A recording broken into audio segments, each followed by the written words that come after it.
Good afternoon, everyone. Before we jump into the afternoon session, I would just like to find out if anyone has any questions for any of the presenters in the morning session. Any questions?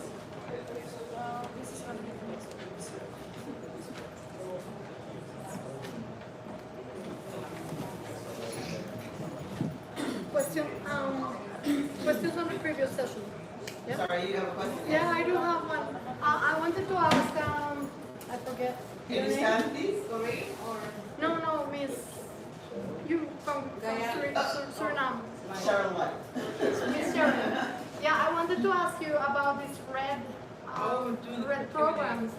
If there are no like critical views about it, because like in Colombia and many other places in Latin America, there is a big conflict from local communities, ethnic communities, and these red swaps. Because although the discourse is like, oh, it's very good, it's a way to solve the problem, in fact, what is happening is that communities are losing autonomy and control on their territories, their forests, their shores, etc., when they enter into this business. So I wanted to know if, is there any critical view on what you were saying, because what I heard is it's working very good, it's involving communities, so I wanted to hear about it. I'm glad you asked that. So I should add a disclaimer, no, it's not perfect.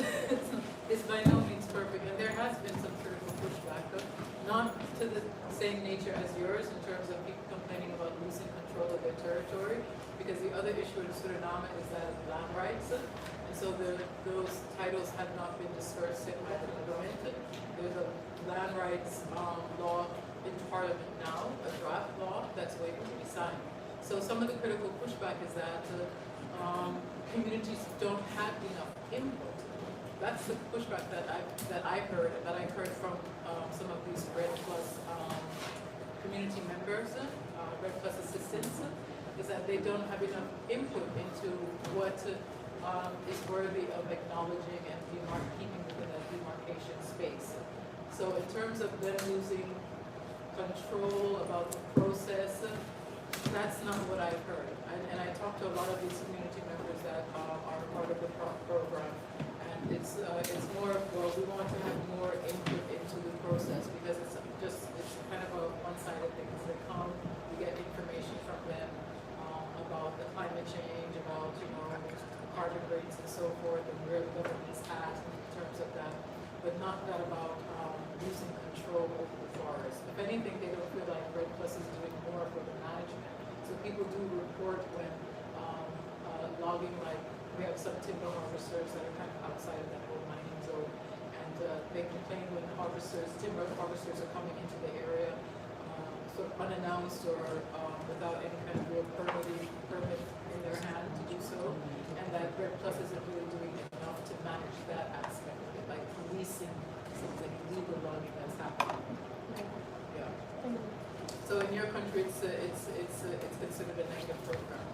Well, not in all the cases, but you do have a lot of criticism, but literature now talking about accumulation by dispossession through the RED program, and also, for example, now with the blue economy and the blue carbon swaps. Mm-hmm. So, yeah, you do have conflicts. I mean, you have communities that say that they are winning with it, yeah. But you do have communities that they are saying they have loose control, because of course they have to get to some agreements, and then when they see what happened to them, they basically lost control on their territories.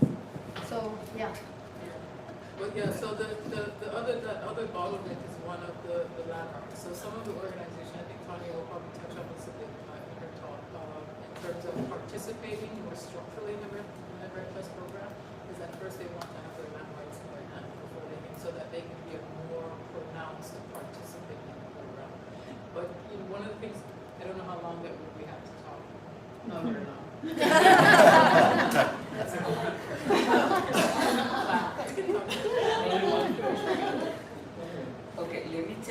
something like that. I will do my orator right now, but from part of the Colombia right now, with all these windmills coming to the part of the Colombia, where is La Guajira, our society, part of the Wayuu, Colombia right now, they're losing the control. They're going to use a lot of windmill, they're killing all the trees, they're killing all the birds, all those ones, and the community lose the control for their land because they need to make agreements. Right now, that is happening in La Guajira, Colombia.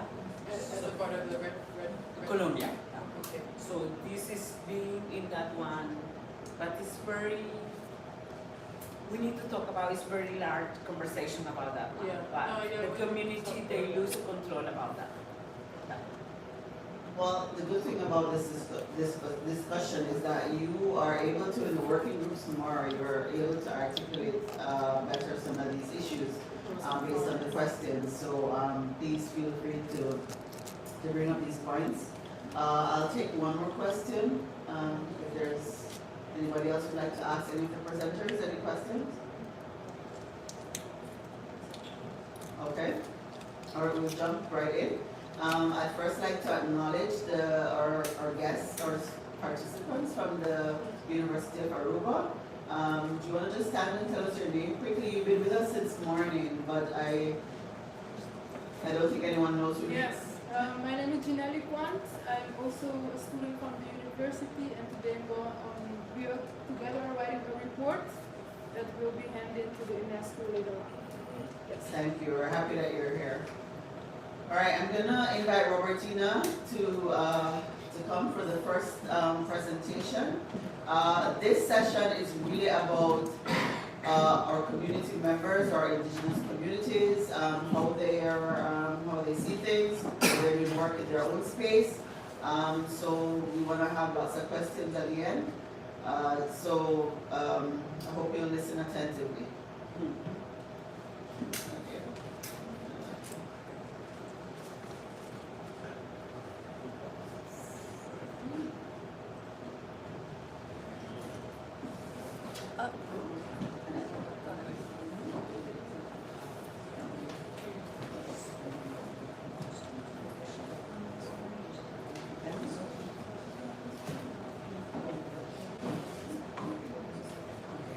Hi, good afternoon. My name is Robertina Gutierrez Ipuana. I belong to one of the Indians from Venezuela and Colombia, but I live in this paradise since 28 years in Aruba. So my point, I'm going to be very short in this one. One part from Venezuela, they have the community from La Guajira, but in Venezuela, Maracaibo, some of these community, they move to Colombia because we don't have nationality. They said that one. So for many years in Venezuela, they take care of this community like hospital, waters, assistance, and that. But in this day, 22, these people, they move from the political situation in Venezuela, everybody moved to Colombia. So when we have this one, we don't have schools and all those ones right now in Colombia. So what they're doing in Colombia, many people, they move all those ones for the political situation, and they need to get their houses, their lands, raise animals, and all that one. What happened in La Guajira, Colombia right now is overpopulation for this immigration. It's past like a 4 or 5 years ago, and we don't have schools. The kids, they are attending the school on the street. Like one street, there is the school. And we have the houses, they don't have property houses like we do have a block cement. When I see that one, it's impressed, and we have that house there. And we use something similar to that. Should we come into it for me?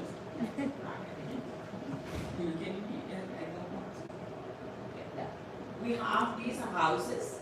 These houses is made by the long cactus.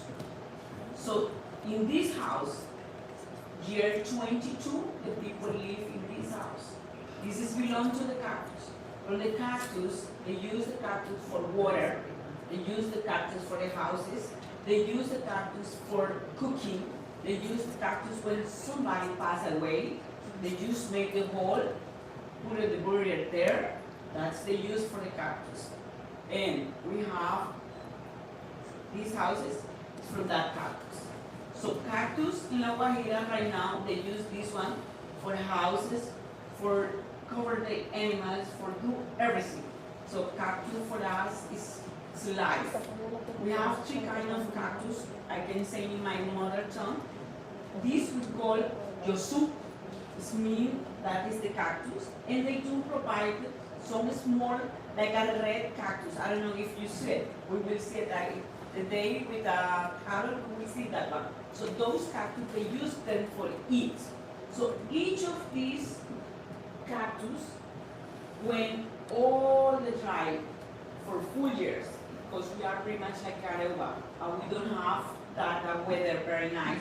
So they keep these cactus for feeding the animals, for open them, for have water, for receiving all the waters. And these ones, when we don't have hospitals, we don't have waters, we don't have a street, we don't have supermarket, we don't have nothing of that one. 22, this is our year, we still don't have. That's why I don't want to bring many pictures because you will surprise. So when they open this one, somebody sick, or the kids, they have those belly because they drink the water from those, when it's raining, that hole they made it, they took it out of the waters. They have another small cactus. They used to put in one pot, put the 3-4 leaf of that one, leave it in the morning, in the afternoon you have clear water. And for that one, they use like shampoo, they use for the medicine for the kids, they use for the houses, they use for many years this one. So this is the cactus for us. Cactus for us is alive. So we have like we're talking about the trees. Those trees they use it too. We call that ipia, which is the guatapana in Papiamento. We have in here, which is the quili. They have the yellow fruit. Have you been the yellow? Did you see the yellow fruit? Yeah, those yellow fruit, they use it for the animals, they use it for medicine, they use it for tree too. So everything is about cactus. And we have right now, like I told the lady, who's from Colombia like me. This year in Colombia, they have a lot of problems in part of La Guajira because they start doing the windmill or do the electricity. But this one, all the communities, they lose their power because they're killing all those trees, birds, all that one for bringing new resources for them. So it's not very healthy for our community. So I saw this one when they're talking about the water and all the coats. So they still using the donkeys and all that. The family, they still using, they do a very deep hole for these like beans. I saw the cassava too, we have that one. We have the cucumber, in Aruba we do have some cucumber similar to that one. We have the, it's similar, pretty much the food can have the similar for that one. The only one thing is in Aruba we are very, it's more modern, and over there we still have these cactus and for survival. How they have economy? Economy right now like the women's. The women's, they do these dresses, and this is all handmade. When you see something like this, it's made for the women's. The hammocks, is how they have their money. In Colombia right now, the government tried to work, bring hospitals, mobile hospital for them, but it's a lot of kids. They are very, they don't have food. They don't have a way to go to the doctors and all that one. So it's very bad. Have you read about the what you in Colombia, Venezuela? It's very bad, right? That's why I don't bring too many video because I don't want to just let you know that we have this one. And for many years they do all these cactus, the small ones, they use it for feed the cow. They just burn it and the goats for feed. You can obtain the milk from that one and the flesh for them. It's not too much economy over there. And now they try to do the tourists, but they have the impact for the tourists, where the people who coming from somewhere else around the world, they don't have respect for our tradition. So it's a very big impact. And another thing is many people, they don't speak Spanish, they have their mother tongue, and they try to teach them, they speak that one. One of the biggest part I discovered is in Punta Gallina, which is 3 hours from Aruba.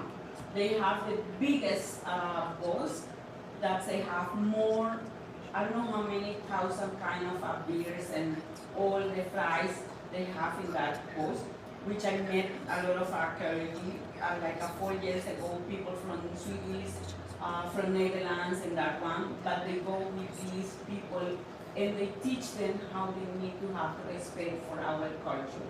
That's I find out like 4 years ago, I've been in Guajira, Colombia, and I met a lot of foreign people which they come in there, but they have a big issue because when they go, they don't find at the bathroom, they don't find that one, so it's the impact.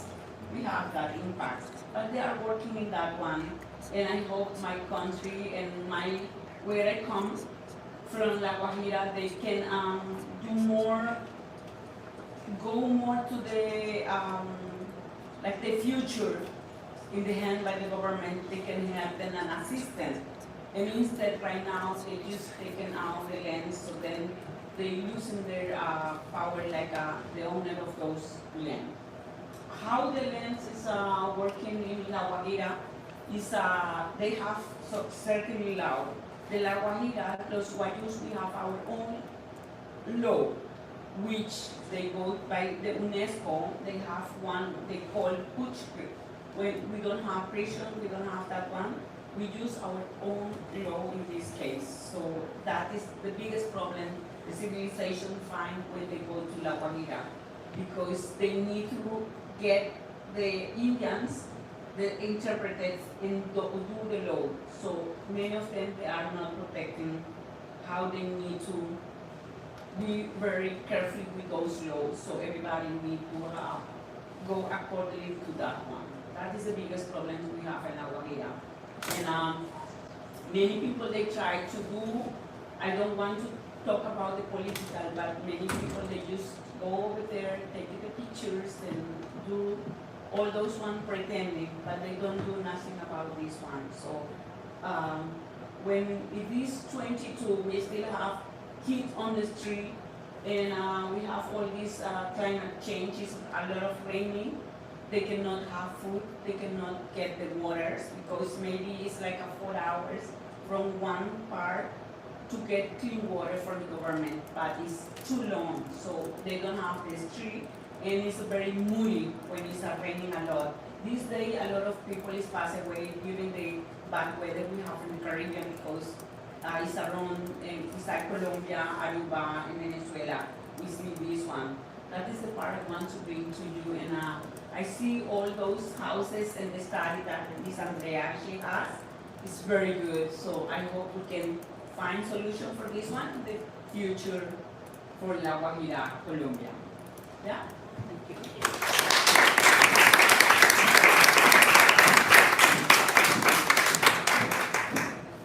If you have any question, I will be prepared.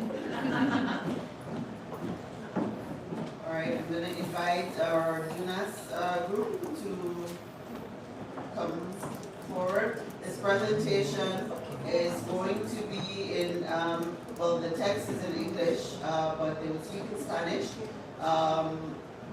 Isabella will also offer some translation.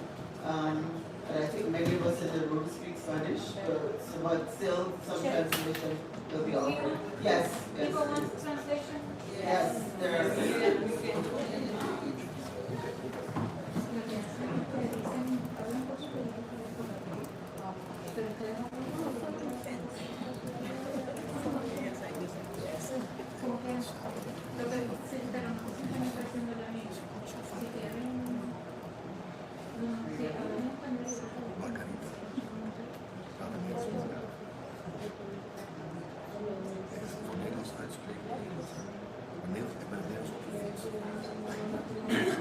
Leiden. Vader van Aruba moet van 3 jaar daar, 16 jaar, 8 jaar daar, zoveel.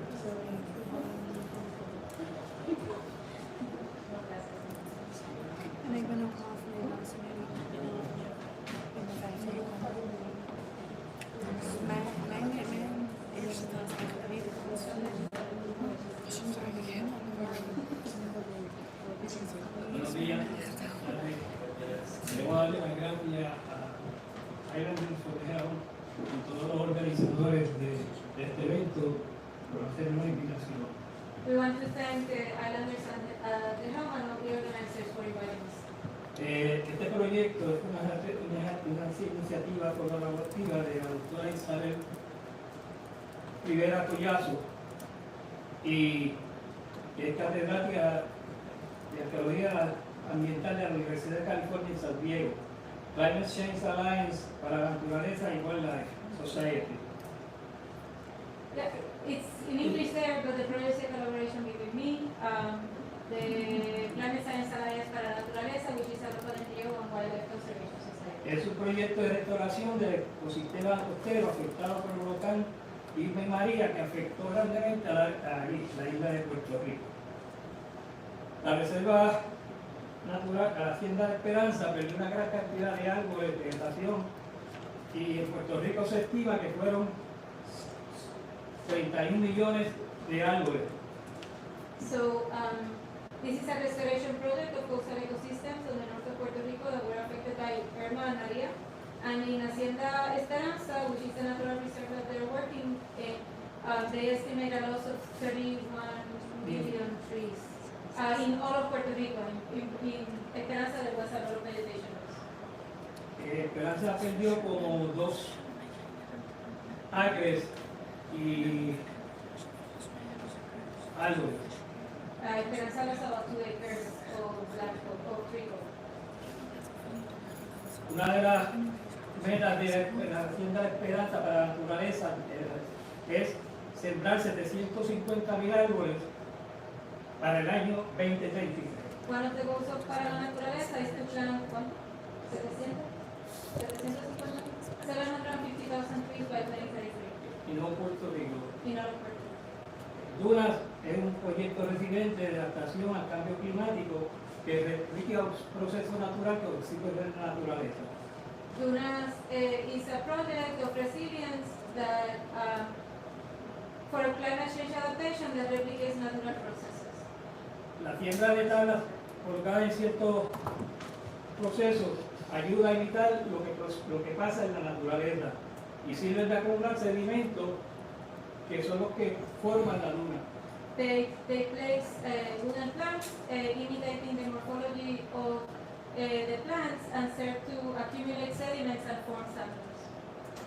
Aquí fue cuando se comenzó el proyecto y a la par de semanas de haber comenzado ocurrió un vandalismo que de negativo se convirtió en positivo debido que fue reseñado en la televisión y en la prensa escrita.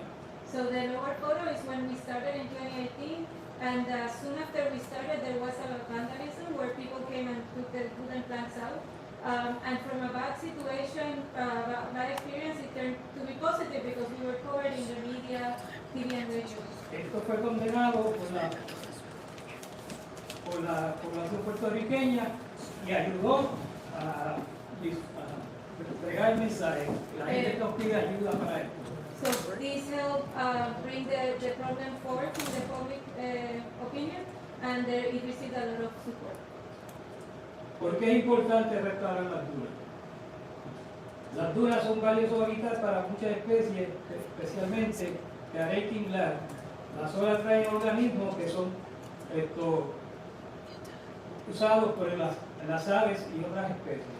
So why it's important to restore the sandals? The dunes are valuable for many species, including the green turtle and the leatherback turtle, and the sea brings many resources that are used by different species. Proteger los artefactos culturales, por ejemplo, nosotros tenemos asentamiento indígena, que es el que ella está estudiando, la doctora. The sand dunes also protect our cultural artifacts and the sites from our ancestors, and one example of which is the place that we have been researching. Proteger las comunidades. Nosotros tenemos 44 pueblos costeros.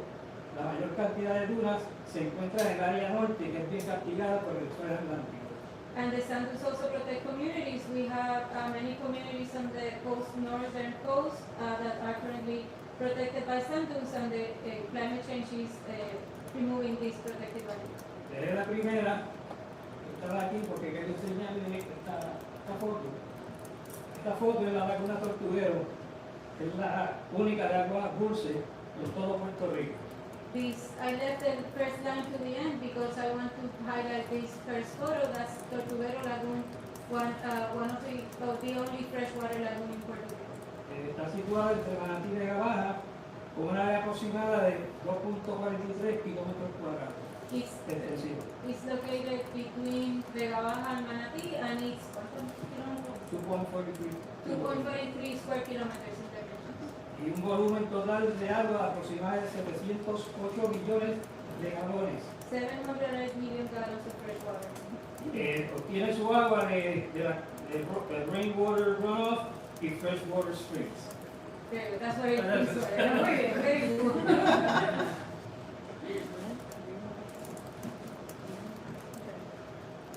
Hello, my name is Maria Ortega.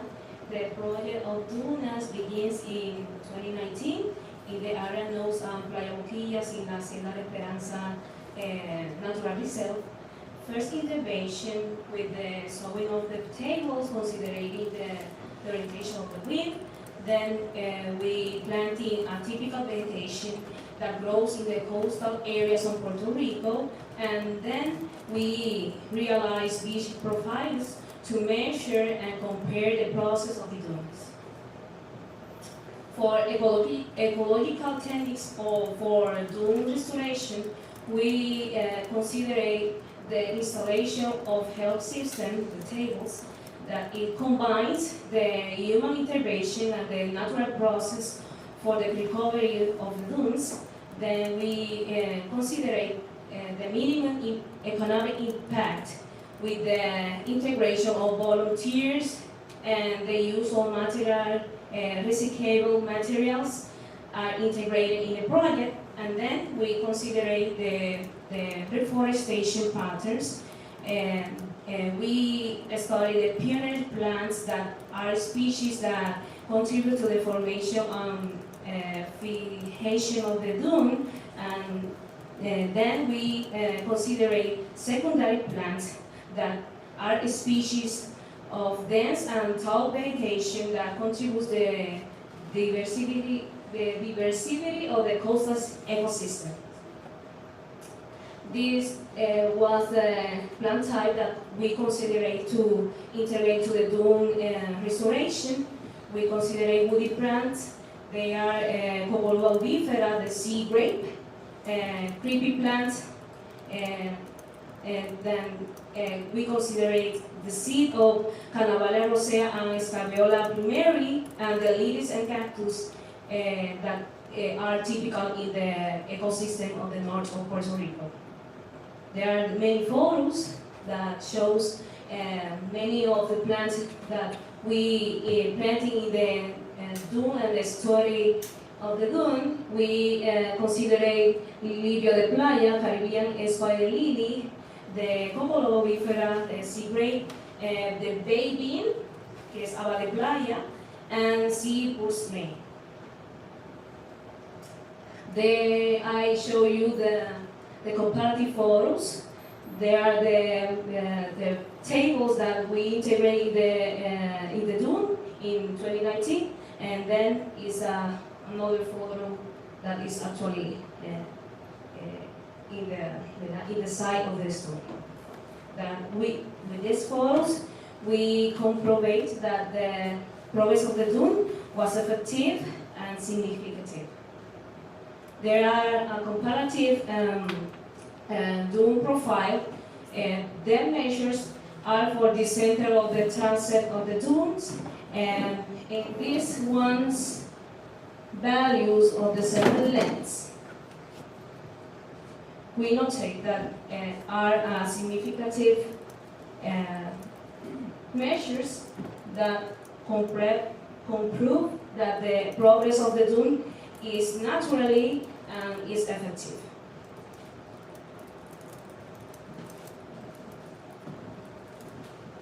Buenas tardes, mi nombre es María Eugenia del Río, somos voluntarios de Para la Naturaleza y me toca hablar de los datos y los logros que hemos obtenido en el proyecto de dunas. So she's Maria Eugenia, and she will be sharing, they are all volunteers of Para la Naturaleza, and she will be sharing data and achievements of the project.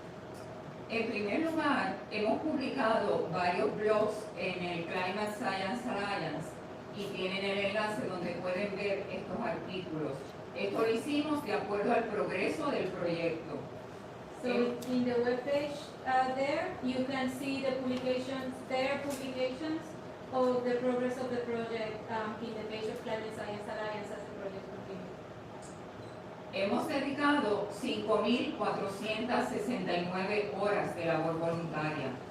They have had 5,469 hours of volunteer work.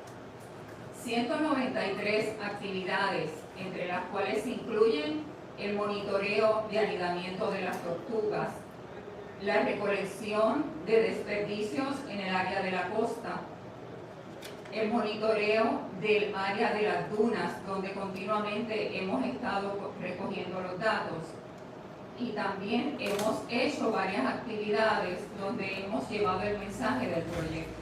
They have done 193 activities, including sectoral monitoring, sandbox restoration and monitoring of the progress, recycling and garbage collection, as well as talks and workshops for the community. Bien importante, hemos logrado integrar a las comunidades cercanas a la Hacienda de la Esperanza en todos estos proyectos. Most importantly, they have successfully engaged with the resident community of Esperanza to all of these projects. Hemos recogido alrededor de 971 libras de basura. They have collected 971 pounds of trash.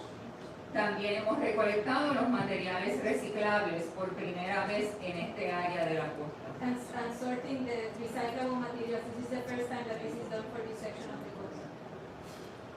Hemos podido notar que estas actividades han tenido el efecto positivo, ya que después de estas actividades de recolección de basura, hemos notado que este verano, cuando la gente volvió a las playas luego de la pandemia, se ha observado menos basura en el área de la costa. And they have, more importantly, they have noticed that their work has raised awareness with the users of the beach. As once people started going back to the beach after the pandemic and COVID, they have noticed a significant decrease in the accumulation of trash. So people are keeping the areas clean. También otro logro es que teníamos tanto deseo de trabajar en el proyecto de dunas, no importa las circunstancias de la pandemia, nos pudimos adaptar y utilizamos todo el material protectivo y la distancia requerida. They also noticed that they really wanted to engage with the project of dunas, so they simply adapted to the challenges of COVID, and they used protective equipment that kept distance but kept on working in spite of the COVID threat. Bien importante en todo proyecto, y ustedes lo han dicho anteriormente, la educación. Hemos hecho varios talleres de inmersión en la naturaleza para niños de escuela intermedia y elemental. También le hemos dado talleres para que aprendan a pintar las tablas y luego visitar el área de las dunas para que las puedan sembrar. And more importantly, you have also mentioned the importance of education. Dunas have also conducted workshops for children of elementary and middle school grades, where they are bringing they are brought to immersive experiences at the environments, and they have also included art by drawing their own planks and then bringing them to the beach. Todas estas actividades han hecho que poco a poco el ecosistema costero se vaya recuperando y hemos visto que hay personas que se han integrado en actividades como el recorrido de bicicletas por el área. They have also noticed that the activities has contributed to the recovery of the coastal ecosystem, and people are also enjoying this more restored ecosystem through different activities, including a cycle trail that they also developed. Este mapa que ven aquí es bien importante. Se tomó esta fotogrametría después del huracán Fiona. Tenemos los datos desde el huracán María y el huracán Fiona.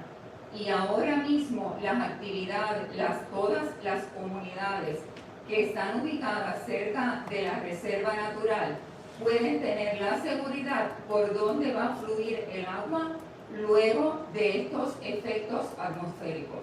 So this map is a photogrammetry 3D map developed by Professor Angela Costa of UPRLC. And we have the data from Maria, and now this is right after Hurricane Fiona. And with all this information, now the local resident communities can understand in high detail where water is going to flow through after this type of events. El proyecto de Dunas va a continuar con las mismas actividades que hemos realizado hasta el momento. The project of Dunas will continue with the same activities that we have done so far. La base de nuestro proyecto fue la biomimesis. Sembrando las dunas hemos podido acelerar el crecimiento de la duna.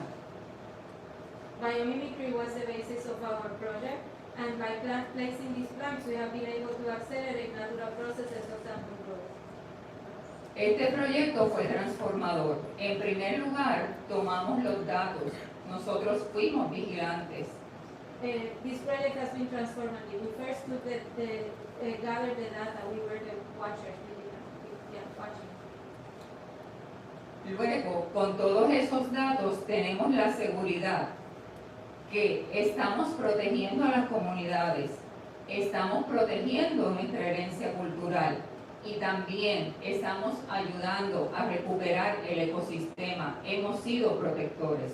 And with all this information, we have the knowledge that we have been protectors, that we have helped the communities, that we are protecting our ecosystems, that we are protecting our communities, and we are protecting our cultural heritage. We have been protectors. Finalmente, creo que nos convertimos en naturaleza. Entendimos los ciclos y los procesos. Y estamos aquí. Muchísimas gracias a todos en Puerto Rico, el Grupo de Para la Naturaleza, todas las organizaciones que han hecho que hoy estemos aquí. Muchísimas gracias a ustedes por su atención.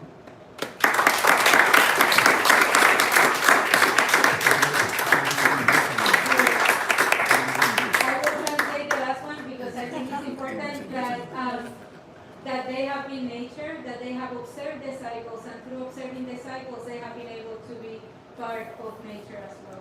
And they thank all the organizations that have provided funding and our team of support in Para la Naturaleza.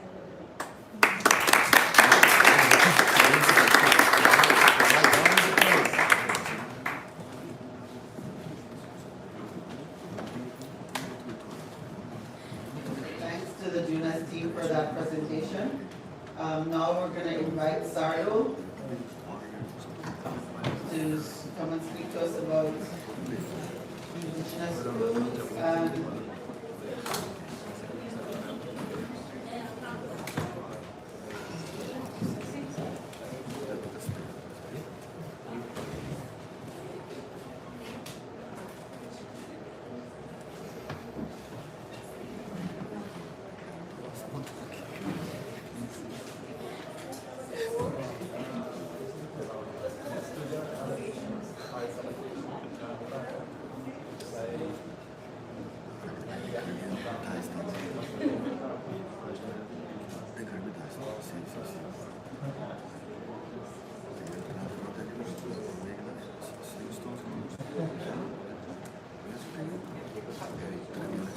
buenos amigos, buenos amigos.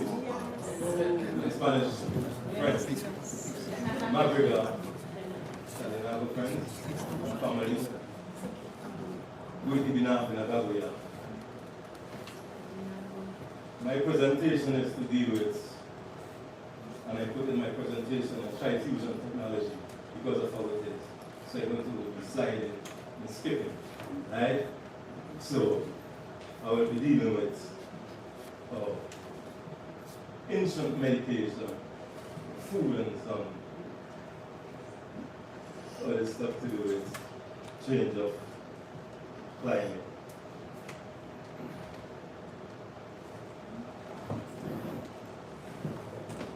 Okay, so I have my first slide there. This is to do with indigenous food, and our indigenous food is what we use to do different things, and not food alone. We have, as you see, a screw pine called by our native. Some people call it mango pine, that's made of pattern. And it's fruits, it's elder. We have the fiber, which is the leaves. The leaves are like 10 feet in length, and you use that leaves when they dry, put it in water, so you're going to get your rope. You're going to make rope from it, or thread to sew. And how you do it is you put it in water, and we visit and use them yesterday, and we see that thing that you use to scrape fish with, that same thing we use to scrape that to get the rope from it, right? So, and we move to another one. Okay, we have medication here and tea. Okay, so the fruit in this here is tasting like honey. The seeds, like you take the seeds and you parch the seed and you make your tea. It's like coffee. A lot of medical benefits as well. It's good for lice, worms, nails, right? That to do with rabbit sugar. Now, a lot of people may be familiar with this fruit here. It's like a tomato or eggplant. And medicinal benefits is for arthritis. You have some pain, you take the leaves and you put it in some heat and you apply that with wherever your pain is. The fruit, you can cook it or you can slice it, stir fry it, and use a salad. So what we have there, we have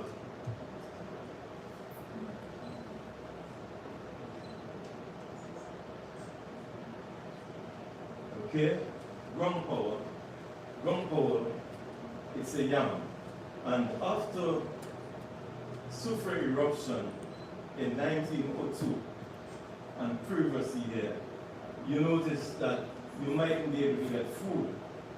You have to wait until people outside to send some food for you. Now, in the case of that, this, the fire or the ash will burn this top off, and you will find the fruit on the ash still. It will either be roasted. If it's roasted, you can take it, roast or cook, and it's high in fiber. That's to do with our indigenous food. A lot of people know this. We have two species in this, the heart and the kidney. We got a lot of salts in it, and it's very important. It's good for glaucoma as well. Jobstay seed, we call it in our home, and it's similarity to barley. So you take it and you soak it in water, and then you pound it, and then you put it to dry, pound it again, wash, cook, and you make your porridge. Ginger lily. Ginger lily, home name, they grow alongside the riverbank or in cold, humid place. And it's very good for people who have, well, doctor normally, you hear this chop off the blood because of sugar, diabetes, right? So this year, we take the juice and we use it to wash any cuts or yards or anything like that. Now, it's a hydrosol, we call it, when you remove juice from the plant, it's a hydrosol because it is still. So you use the fiber as a cotton, and then you put the juice over that, and you could take care of your wound. So it's gingerly. Also, from all these plants, we extract the oil as well. So we have our bone arrows, our bow made from mabuya, a native plant, or pennipiece. The tip of these bow is bones from fish or animals. A booty of a bone here, and blowfish spike is there. The blowfish spike, the milk stuff that we see in the form of a milk plant or margarine is soaked in that milk and could cause a poison substance into your blood and could wipe you out in 5 minutes time. It's used during the war against the British.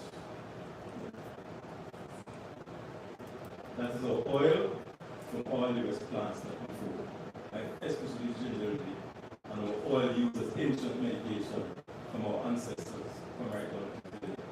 As I say, I moved in the tri-fusion technology. Don't do climate change now, and we have this map here. Half this part of the globe there, and you will see. In 1795, when the British fought against my ancestors, they rocked mountain, diamond, in caves to hide from the British. And from 1795, they stayed until 1902, when the volcanic eruption took place. And then they moved from the Diamond Mountain and come right down to where you see Old Sandy Bay. And in Old Sandy Bay, and from the 1902 eruption, you find that they call it washing in that time. My ancestors call it washing. Today, they call it Lahar. So Lahar run them from the Old Sandy Bay and they come over to the New Sandy Bay. You see we have 3 tanks there. There's water where that they have the water from. And the thatch houses there. At that time, you have no houses with iron roof or things like that. So they moved from Old Sandy Bay to New Sandy Bay. So I'm going to show you New Sandy Bay is completely different today. Where you see that red mark there, as a child growing up, I played all that area because it was a path that we played with. Today, however, it's water. On the Old Sandy Bay side, we have artifacts that's showing where our great-grandparents used to have their ritual, and this is underwater as well. Only one tank is still active.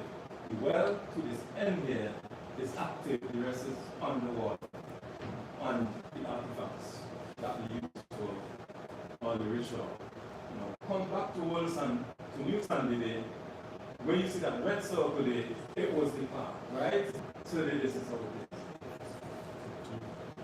Now, after today, we just have a volcanic eruption recently. Now, if you notice when the red mark was today, that red mark, this is what happened. After the volcano erupted, the whole space come back, the land come back. But nobody lived there. Right? Nobody can live there. That's how it is. The land come back. We don't know if it will disappear. That's it.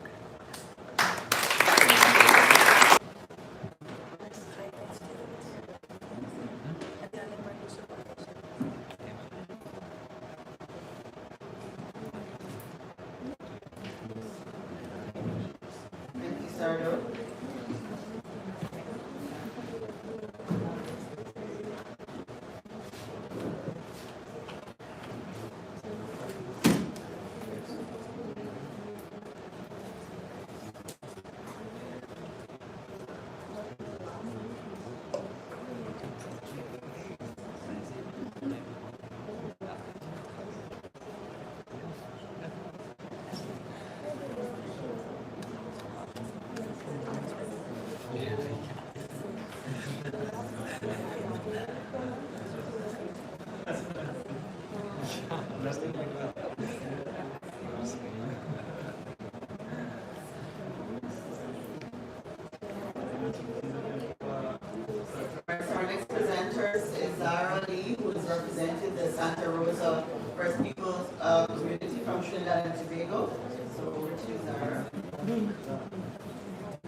complex.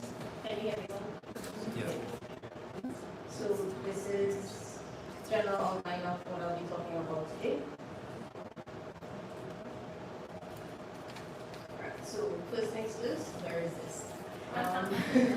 Trinidad and Tobago is by the red mark on the left, and then the mark on the right is a closer view of where in Trinidad the village is.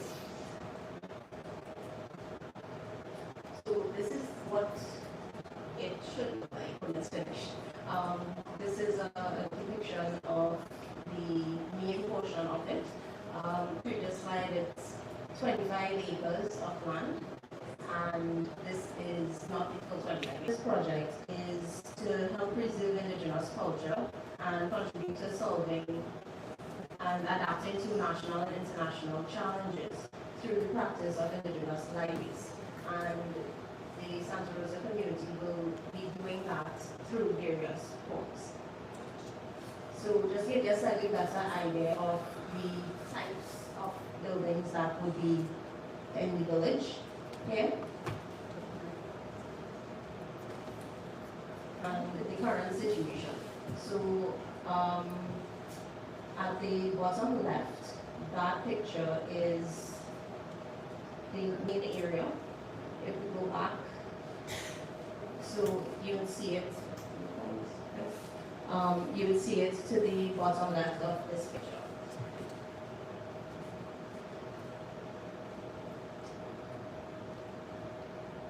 Quick background as to how it got to that point, or this point, because that picture was taken last month. Those pictures were taken last month. So in 2012, the land was finally allocated. That's a long story that we don't have time to. And you see, so 2012, and then 2018 was when he was received. There was a UNESCO grant that allowed them to construct the buildings that you saw in the last set of pictures. And the sod-turning ceremony in 2020 happened, and then the start of the actual construction of those huts and stuff was done. And I put this last bit here in blue and highlighted just to emphasize that this is just the beginning, so I don't have a lot of results yet to show you. So this, just pay attention really to the blue items. So there's a definite need for increased awareness of indigenous liveways in Trinidad and Tobago.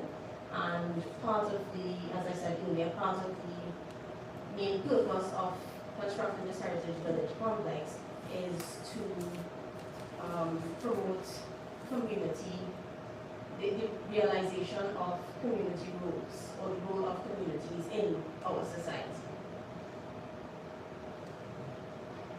Last one, the heritage village is part of a broader attempt to grapple with centuries of mistreatment, displacement, and colonial and political biases towards indigenous people.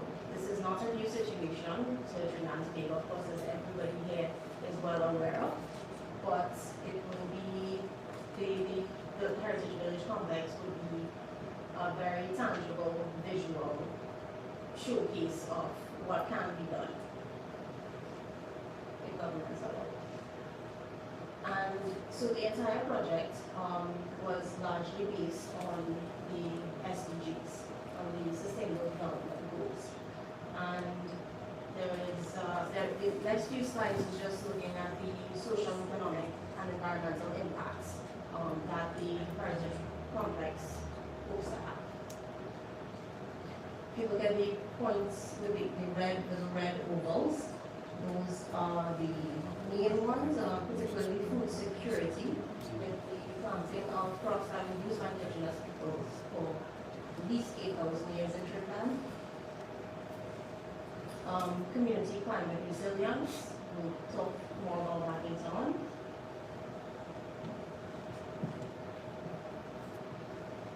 Economic impacts, economic diversification, and sustainable industries. So it's will be primarily regarding the cassava planting and processing, and of course selling of those food crops as a form of commerce and income living.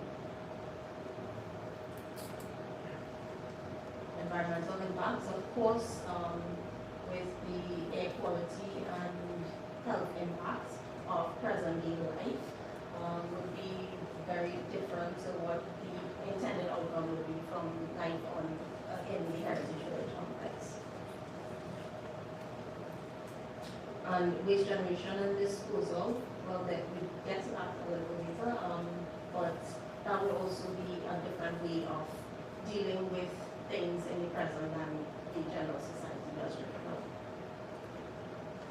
And in order to get all these things done, of course, you need assistance. So on the right-hand side, I just want to point out some of the key partners. The Ministry of Sports and Community Development with respect to assistance with funding, and Ministry of Planning and Development with respect to technical assistance. There's been a lot of meetings, planning, organization, documentation to get to this point, so we just want to recognize the key partners. And of course, the executive committee of the Santa Rosa Frisbee Coast community, or everybody there, can't just point out one person. So with looking at one aspect of how the Heritage Village would assist with resilience and adaptation would be the reforestation project. Now, everybody here knows that you can get food and transfer crops and education from the forest. And at the moment, the next slide, you'll see just a brief look at the current situation with respect to agriculture. Towards, of course, fishing sustainably.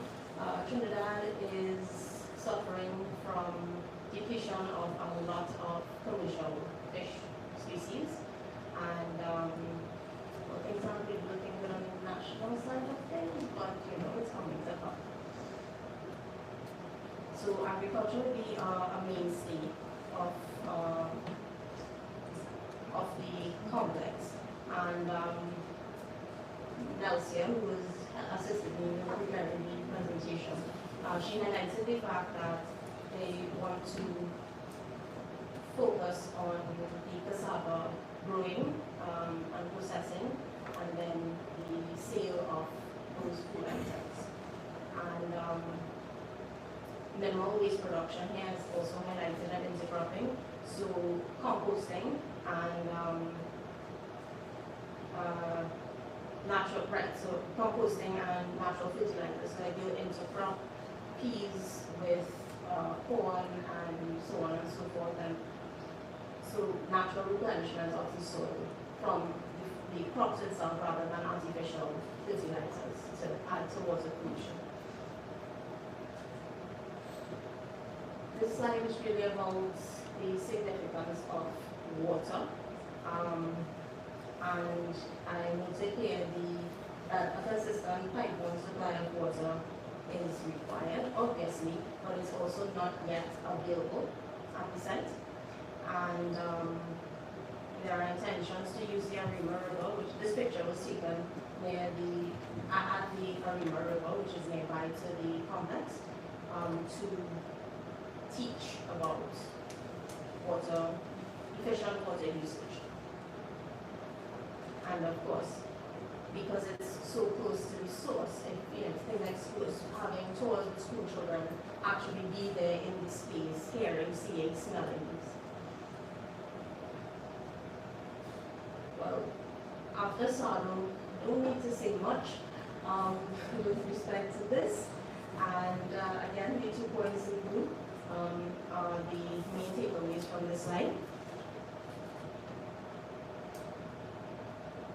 And respect to natural medicines versus pharmaceuticals, Nelson had mentioned to me that during COVID-19, the community they got a lot of calls from people asking about natural medicines for dealing with COVID-19, or how would they suggest they do that. Okay, here we have a look at one of the box from the very first picture. And course, the material that is used is forest material, but what I emphasize that it's renewable material and it's cheaper material than concrete, etc., etc. And of course, more importantly, adapting to the environment is that not more is not taken than is required. Additionally, with respect to knowledge transfer, there are youths from the community that have been assisting with the building of the huts, as well as general planning of agricultural plots, etc. How plants grow. So the solar energy aspect, do note that it has recently started. So this picture is the only one that I have of solar panels being used in this particular small hole here. So at the moment, this is a sub-project of the larger project that is ongoing, and so details need to be sorted. So the current challenges. Yes, so in blue there, it's a long-term project. So there are, of course, shorter-term projects within the long-term project. And if you recall from the background slide with the 10-year gap between the governmental agreement and the actual start of the construction. So wait time for governmental approvals and actions. Again, the issue with lack of water on site so far, and drainage and roads are incomplete. Picture on the right is an example of that, and therefore not all parts of the 25 acres is accessible at the moment. And of course, also not all parts of the 25 acres will have construction. Some will also still be primary forest. The second to last point, the need to preserve indigenous culture and heritage is of primary importance, because it is how the current situation will be dealt with and how the future can be dealt with. In Trinbagonian society, people know that we had indigenous people there. They're not really aware of how long we've had indigenous people, as well as actual sustained life on the island. So curriculum changes, etc., etc. But I will not go down that tangent right now, and I'll move on to the general intended outcomes. The first 2 points summarizes it: cultural preservation and living as one with nature. So everybody in this room is aiming to do pretty much that, and so it is lovely to hear what everyone else is doing, and there would be interactions between groups and learning from each other as well. This points, the little paragraph on the bottom there, it's when I read about it and you told me about it, it's pretty cool. So a radio station, I think, is a nice, innovative way, at least in Trinidad, to be able for the indigenous community to interact with the wider society, and also for knowledge exchange and opinions to be shared, and disagreements that will have fruitful outcomes, hopefully. So, thank you.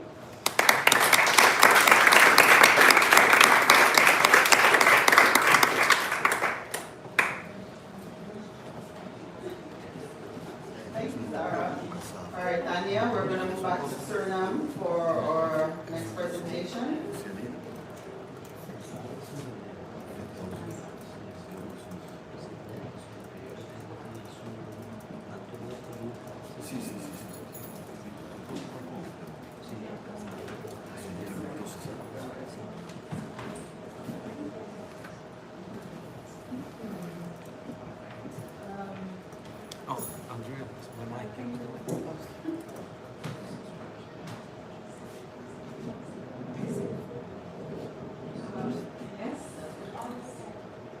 Hearing me? Okay. Good afternoon. My name is Tanya Soke-Fonkel, and I will present about the historical tribal adaptation to climate change in Suriname. 1 minute, I have to take my glasses.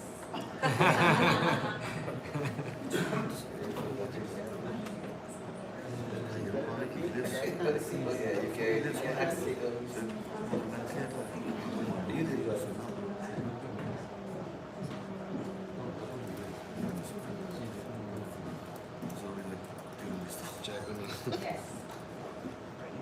The Maroons in Suriname are distinguished into 6 tribes. The oldest groups fled the plantations between 1680 and 1720. In the period around 1720, they started to build sustainable villages. That is the period when peace treaties were signed with the colonial government. Their villages are located on the various major rivers. This map shows where the residential areas are of the tribes with the sticks on the side with on the border with French Guiana. There are 3 tribes: the Juka, Pamaka, and the Aluku. And a bit to the middle, in the middle, you have 3 other tribes living there, and those are the Samaka, the Matawai, and the Quinti.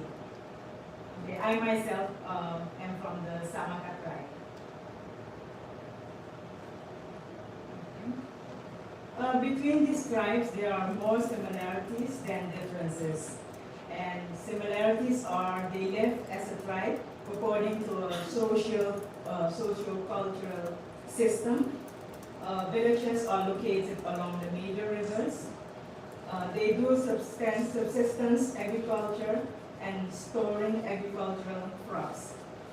They have their own traditional governance and leadership system. That's about the similarities that I have now. The differences are that each tribe lives separately on these major rivers. There is a difference in language, and there are some differences in implementing some traditions. Okay, I am from the Samaka tribe, but I will talk about the Maroon because of the similarities that we have in climate change issues. The effects of climate change are also noticeable in Maroon communities, although they are not fully aware of the term climate change, but I'll come back to that term later. Maroons mainly have to deal with river flooding. There is also drought from time to time. In addition, creeks become dry and there is a lack of clean drinking water. Some villages become completely isolated because they cannot be reached by boat. In the past, there were more frequent forest fires. There are also hot winds that are often accompanied by rain, and some roofs are torn away, but that is often the worst thing that happens. Another phenomenon that makes the violence of nature worse than it already is has to do with logging and gold mining, as we know, which is also caused by humans. Okay, there are several times recorded of natural disasters in the interior, but we still have to do some research on that. So I want to pinpoint on the second half in the 2000s. But in some areas it was more common than others. In this overview, you can see that in recent years, flooding simply takes place every year. The reason is usually continuously and heavy rainfall. One of the consequences is often a lack of food because agricultural land is flooded. The people themselves have no name for climate change in their language, okay, because it's new, so they don't have a name in their language. They commemorate to it by referring to a particular year of our experience that they had.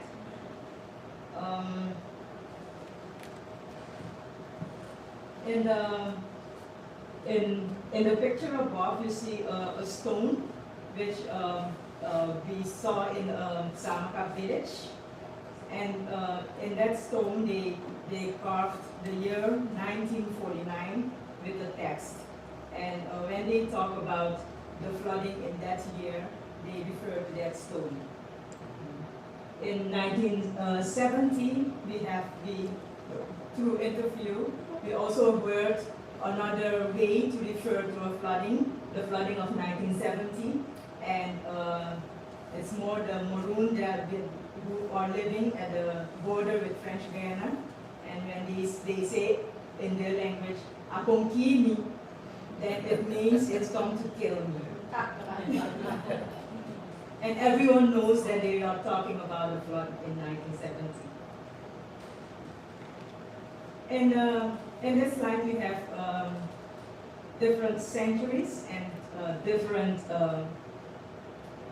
years which forest fires took place.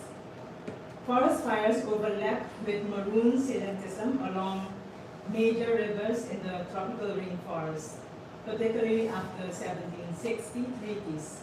That's after the treaties, maroon were settling more in one place, and these large fires, forest fires, were lasting for more than a month, such as occurred in these different years, but this is what we found in the literature. And the researcher stated that it had may destroy more forest vegetation, but they're comparing it with how the maroon lived and believing that some of these fires are created by man. But I think that, we have to do more research on that. He didn't state where from the interior these forest fires took place. So we can pinpoint it to one tribe. As you know, surviving a natural disaster has to do with the availability of clean drinking water and nutrition. The Maroons practice subsistence agriculture. They also notice the changed weather conditions in agriculture. Crops are affected so that the harvest regularly falls out less. Our ancestors were able to prepare because of predictability of the weather phenomena. Now it is impossible to predict. In case of flooding, as much food as possible is harvested, because after the flooding you can't use it. There is also a change in the behavior of birds and fish, so hunting is no longer obviously successful. You have to make more effort to hunt. But our ancestors adapted to the weather changes because they could predict, but the thing is, when a river flooding happens, people went back to the villages when it normalized because they expect the water to go away. People will temporarily stay in higher areas or elsewhere with family. They do not move permanently, and until now they don't want to do that. They stay in their residential areas. But the difference now, with the period now, is that the water comes suddenly, it gets higher, and it stays longer and longer. There is always a need for food, and these food parcels or other supplies are distributed by the government and or other agencies. If you look at the residential areas, we see that certain rules apply to organization of the way they live. There is a lot of land, but not unlimited. There's not unlimited use of land because of the socio-cultural system where land is traditionally divided. And this is an important system which the different tribes live by. It's called the, yes, it's called the law system. And that's, law stands for large groups within a tribe. And it can sound complex, but the life of the Maroon is based on that system. There is also a strong belief a strong spiritual belief among Maroons, where they think that these natural disasters occur because of increasing disobedience to the gods. If you look at residential areas, we see that certain rules apply to the organization of these people.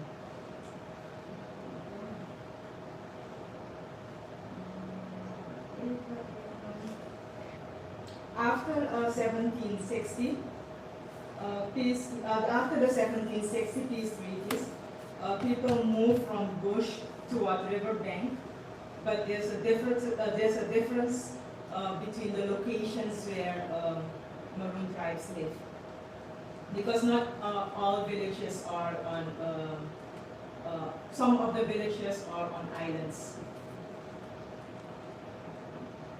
In 1960, there was a loss of land due to the construction of the hydroelectric power plant. And villagers were relocated and resettled in other villages that were made by the government. It was about 6,000 people. But that was a forced relocation, which we call transmigration. I want to say something about the picture. Here you can see a storage set of 2 by 2 meters.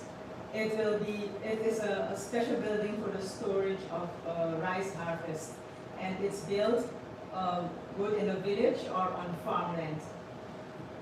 It's also being built higher than what's on the picture now, but I wanted to give you an idea of how food is being stored also. It's completely closed and it gets a small roof.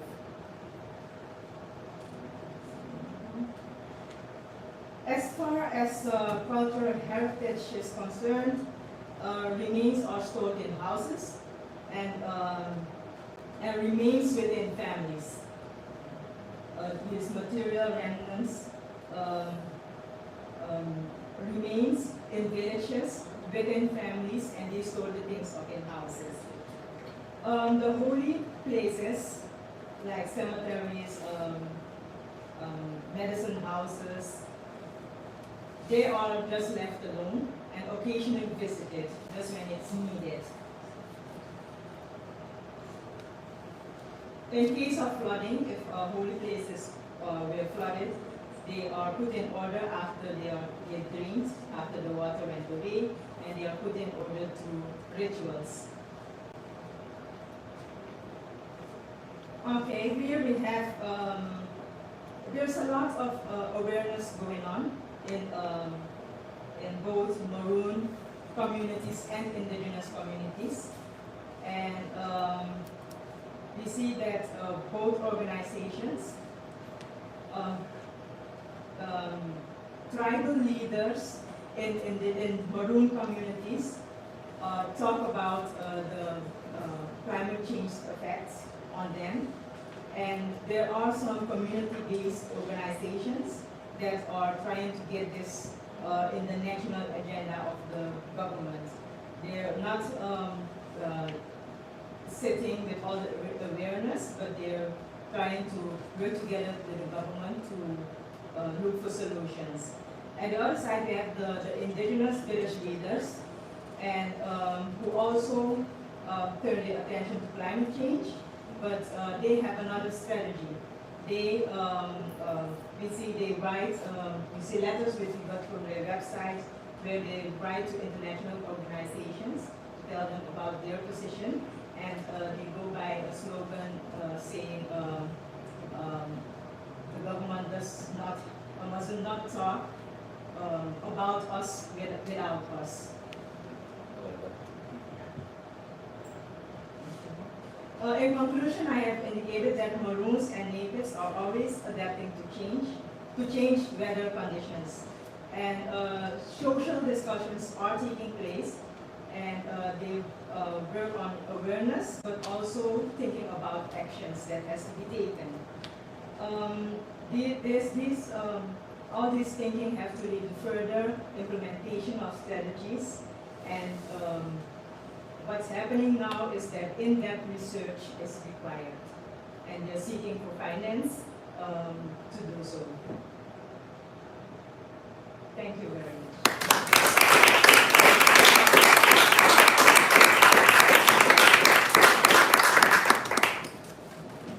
Thank you. We're just going to have one more presentation before we take a short break.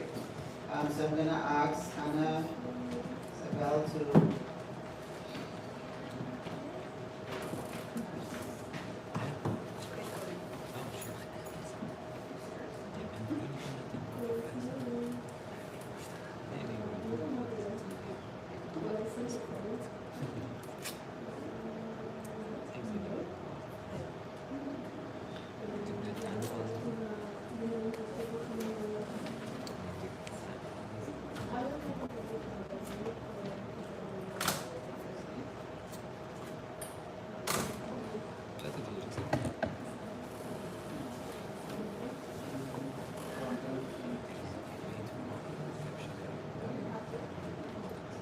Alright, we're just going to move ahead to the next presentation to keep it going. So I'm going to ask Annalisa to come forward.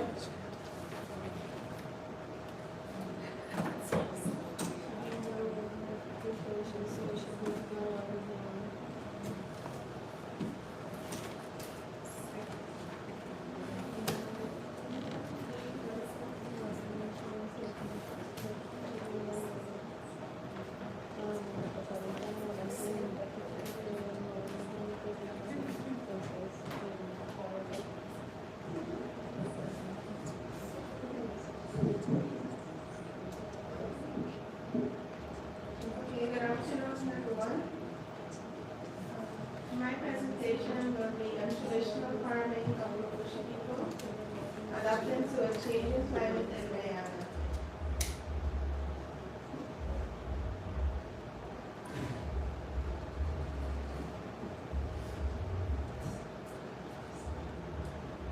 Here's a map of the River region where we're located. And the red, that's where most of the Mapuche people are found.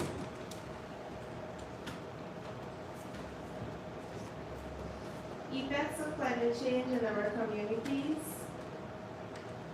prolonged flooding, wildfires, intense drought, air pollution, smoke, and dust. I've attached a few pictures here as well.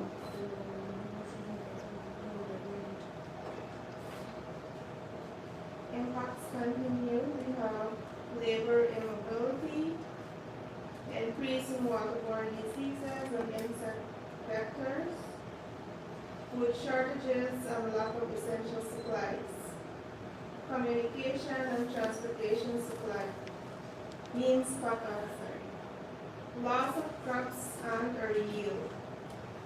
In the picture, we mostly depend on cassava, so the effects of climate, the impacts of climate change with cassava is mainly used by us Mapuche people for different purposes. How communities are using traditional knowledge to cope with effects of climate change. Knowing the right time to plant and harvest, the shifting cultivation where forest provides the best soil. Local agro-processing, mostly bitter cassava products. Process and stockpile mainly cassava products for homesteads.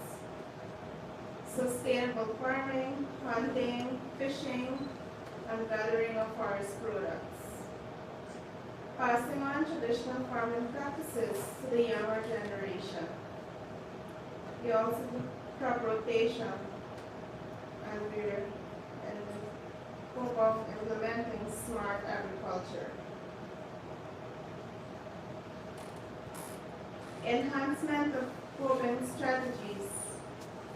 Food security through improved processing, cassava, aspirin that we mainly use in that part of the region. Integration of traditional knowledge in community and local projects. Improved processing facilities through projects funded by NGOs, international funding agencies, and government ministries.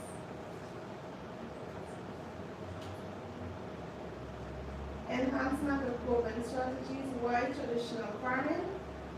It helps in protecting natural resources, helps maintain healthy ecosystems, enhances food security, provides safer foods for human consumption, serves as main income for our families. Obviously, we do have challenges as well. Youths not understanding the importance of traditional farming and traditional knowledge. Incentives to document farming practices at community level. Unpredictable weather patterns. Failure to transmit traditional knowledge to the younger generation. Next steps. Continue traditional farming practices. Documentation of traditional farming solutions from elders in the community. Knowledge exchange sharing within communities. Integration of smart agriculture practices.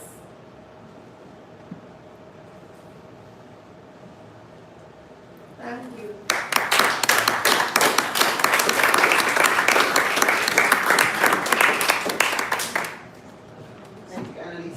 We're going to take a short break now, 15 minutes. I'm going to hold you to that.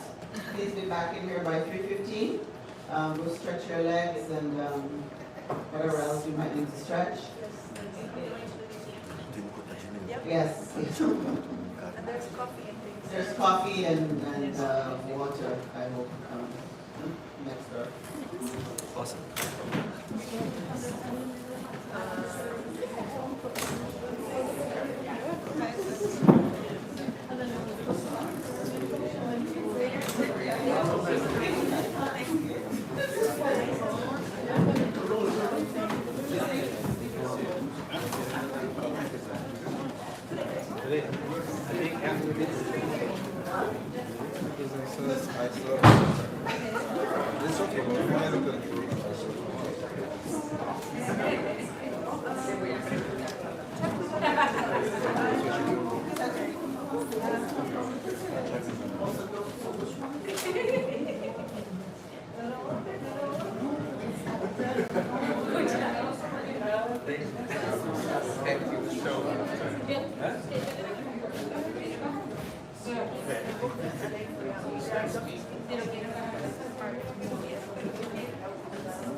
Okay, we can make it up.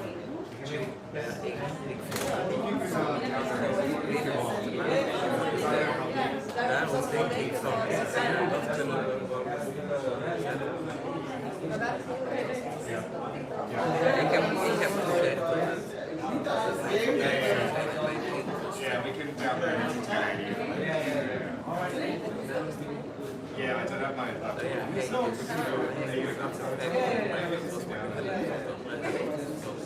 Someone asked about permissions. Can we do that tomorrow next day for the printing? More money. I emailed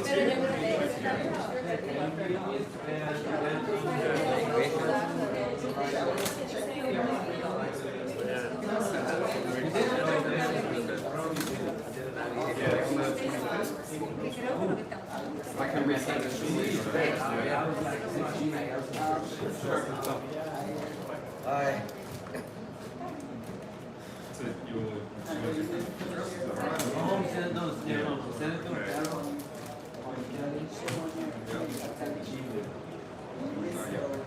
Yeah, that's that one, yeah, that one, I only have it on my PC. Oh, it can't work, you know? Yeah, I get it. Okay, cool. Alright, so we'll do it quickly. Yeah, so let me finish here. Yep. Nice. Yeah, you can just put these together if you want. Oh, okay.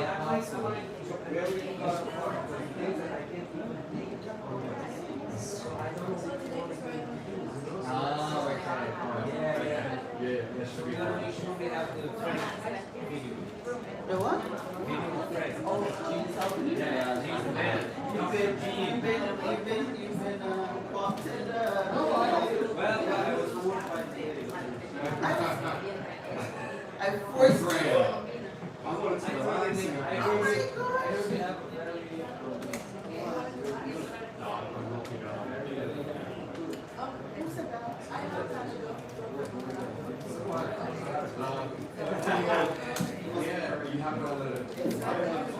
I'm sure it's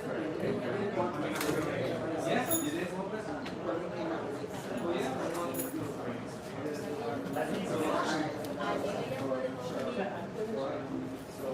I have a question.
So what, I'm supposed to drive you for a hike on Saturday? I'm supposed to drive you for a hike on next Saturday? Should I drive you for a hike next Saturday? Where are you working today? No, okay. I'm tired. Where are you going? I don't know. Where will you tell me I'm going? You can tell me. You want to hike? We don't have to. And if it's football, I don't expect you to be No, out. it's on Friday. We play. Huh? We play on Friday. Okay. Where are you gonna play? You've already gone through. Covered. You've already gone through. Yeah, but Case? This is yours? Um, Case? it's Case? Oh, yeah. Thanks. Yeah. it's every 4 years. You know how to link with Wi-Fi? Ask Emma. I remember the first part of the Wi-Fi. I don't remember the second part because it's a mana archaeological. I'm not sure. I remember how to spell it. Oh, there she is. Case has a question for you about the password. I can't remember how archaeological is spelled. Maar in ieder geval, wanneer is nu weer... Do you want to? What did you eat? So you sorted out for the, yes. So you're good to go for tomorrow? Okay, perfect. That's all I want to know. We're gonna burn outside, eh? Yes. We look outside. Oh my God. What are you doing? You should burn tomorrow. Afternoon. I'll send you the link. I'll send you. I don't know. You guys lent us your podium? So you know the word podium? Yeah, we call it different. I know, it's when I say podium to anybody, I always ask them if they know what I'm talking about. I've been confused all of last week with them. I was using all these words that nobody else was getting. Yeah, everything all right? Yes, let me just turn off the. Oh. Still going. We had some issues.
Alright,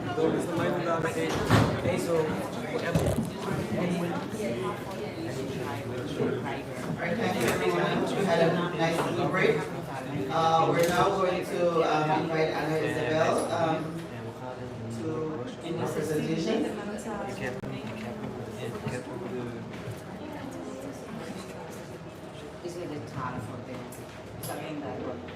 Well, good afternoon to everybody, and thank you for the invitation to participate here in this space today. That I think is very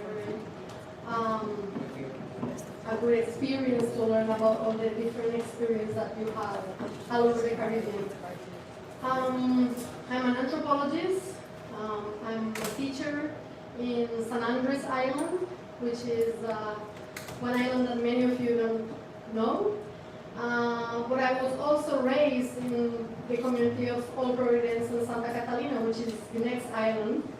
And I'm going to speak about the experience of Old Providence and Santa Catalina with Hurricane Iota in 2020 and what came after in the last 2 years. So the name of the presentation is Overcoming Iota, Old Providence and Santa Catalina Cultural Resilience and Resistance in the Face of Disaster and Climate Change. So to start this location from where the islands are, and you can see that the whole archipelago, which is very big, is around 250,000 kilometers of ocean. That's located in front of the coast of Nicaragua.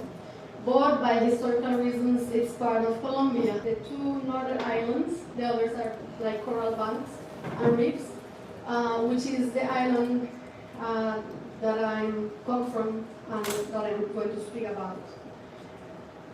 Operations in Santa Catalina are inhabited by the Raizal people. The Raizal people is an African descent community that results from a very complex history. I'm not going to go too deep into it, of British colonization that brought Africans to the islands, and for different reasons the islands passed to Spain in the late 18th century, but remained culturally more close to the British colonization process. Because Colombia only linked to the islands in the 20th century, they remained very isolated. And you have a society that developed from the mixing of Europeans, Africans, other Caribbean people that came after emancipation, some Asians, and lately, in the last century, Colombians from mainland Colombia. But basically, they are land and sea people. They have developed strong relations with either marine and land ecosystems. If you can see, well, these pictures that you have there, they show some of their activities and the relations that they have with different spaces in the islands. The Raizal people also inhabit in San Andres, but in Providence they are a majority. They represent around 90% of the community, of the total community. I am not Raizal, but I was grew amongst Raizal people, and I'm married to a Raizal man.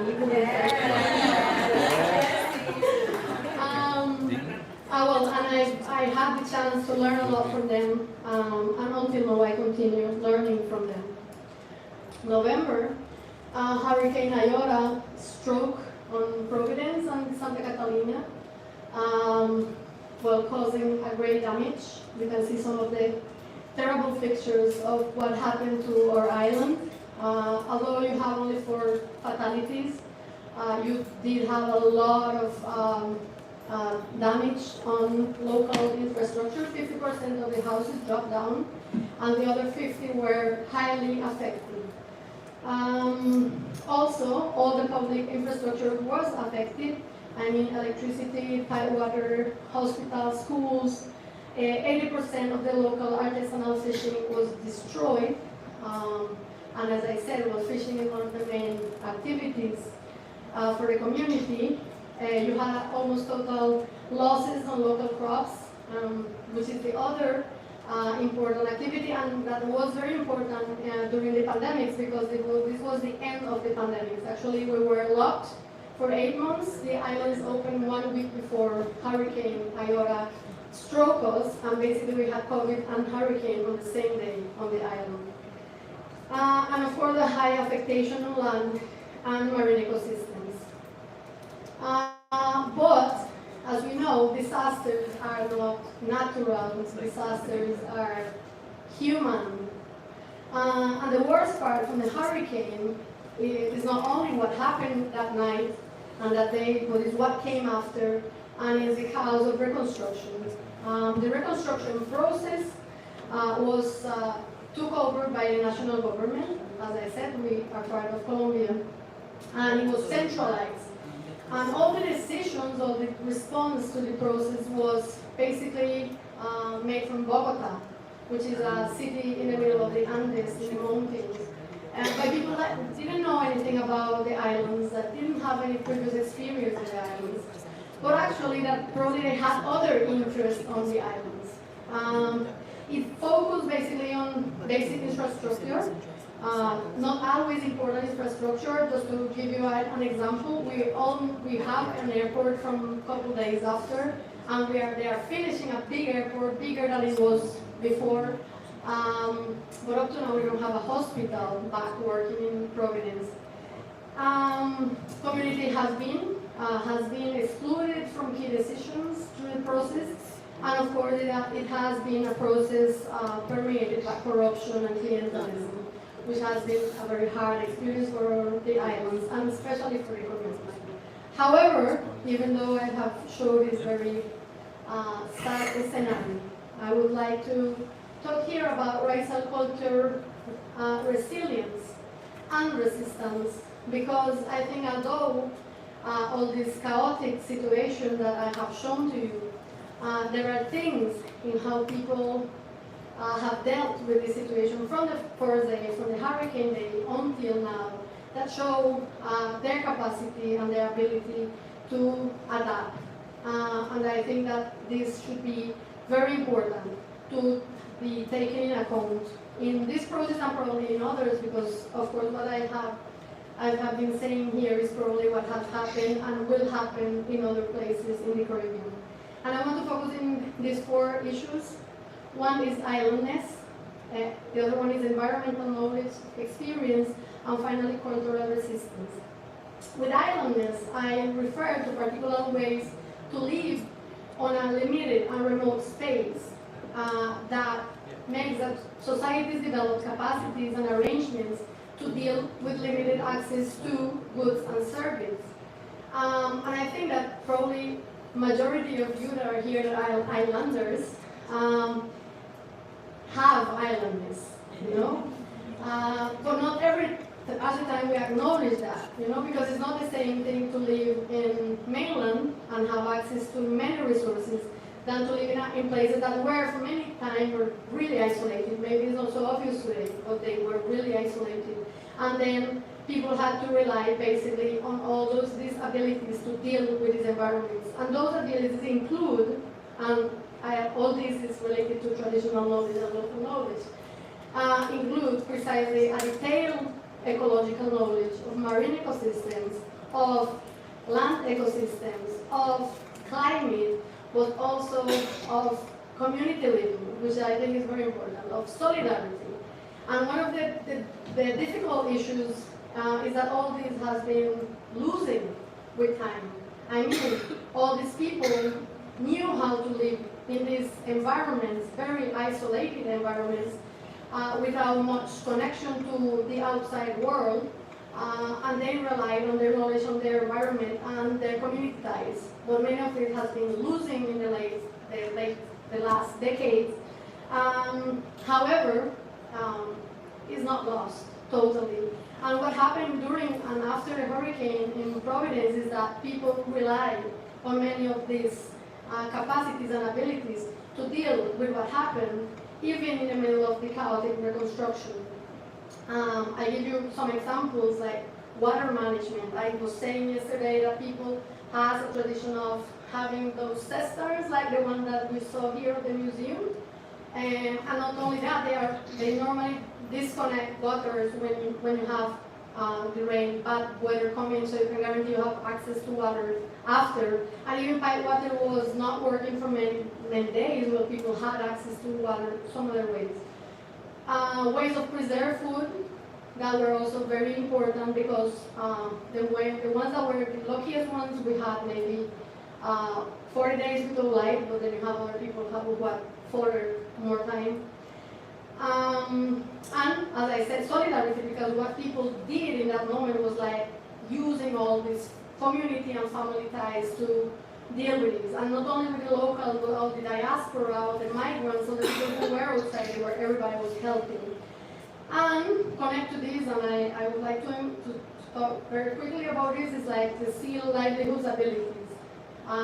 Is the fact that not only they live in isolated places, but they also have a very close relation with the ocean that implies also particular experience and knowledge to deal with uncertain environments. And I think that was a key during the whole process. Even the same night of the hurricane, maybe one of the things that explains why not so many people died, even though the destruction was massive, is precisely that people was able to react, to improvise.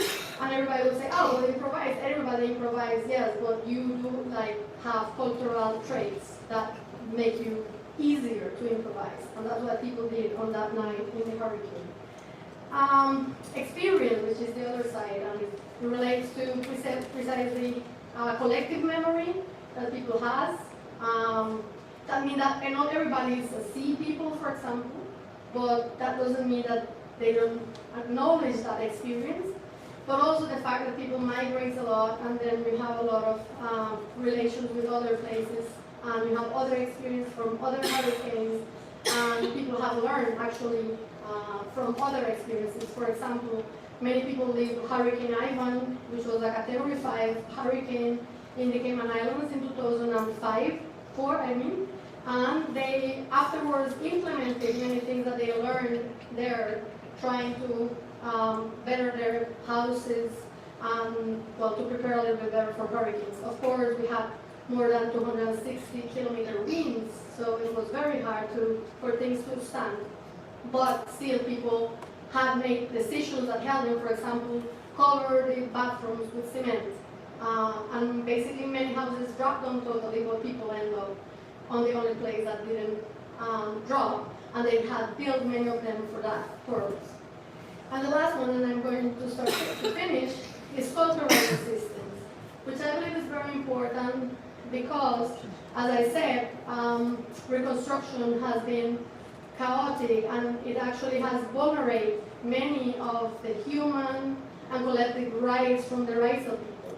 However, the rights of people in Providence, they have not remained quiet, or they have accepted what's happening. To the contrary, they have resisted. They have resisted during the last 2 years to what the government has been trying to do on the island. And that's tied to a strong cultural identity that they still have, even all the changes, to a strong territorial attachment. They feel proud of who they are and where they come from, and also to previous social movements, ethnic movements that today they have adapt to the context, and they have fought what has been happening. Just to give you an example, recently, about 3 weeks ago, the community won a national demand that they put on the national government at the level of the highest court in Colombia, where the court recognizes that the national government vulnerated territorial and cultural rights during the reconstruction process, and is supposed to start changing what they have been doing on the last 2 years. Of course, this has to do with the change of government also, but it's a community process. So to finish, I just want to say that the community of Providence has shown its flexibility and capacity to recover, as well as to resist to changes that they consider negative, and they have also shown their ability to learn from experience and adapt to new situations. This is a sort of hope for those wish all Provincial Santa Catalina people to continue to inhabit its land and seascape with autonomy. And finally, I would like to say that I believe that culture is not only important but fundamental to understand what all Provincial Santa Catalina people have went through, and I imagine any case that we pick. And of course, it's key to think on climate change, adaptation, and processes such as the reconstruction that is not isolated from climate change. So technical and scientific knowledge falls short when it ignores cultural and territorial realities it tends to impact. And hopefully we can contribute to change that.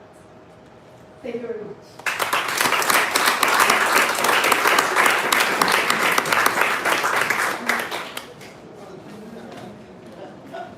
Thank you. All right, now we're going to invite John Nero.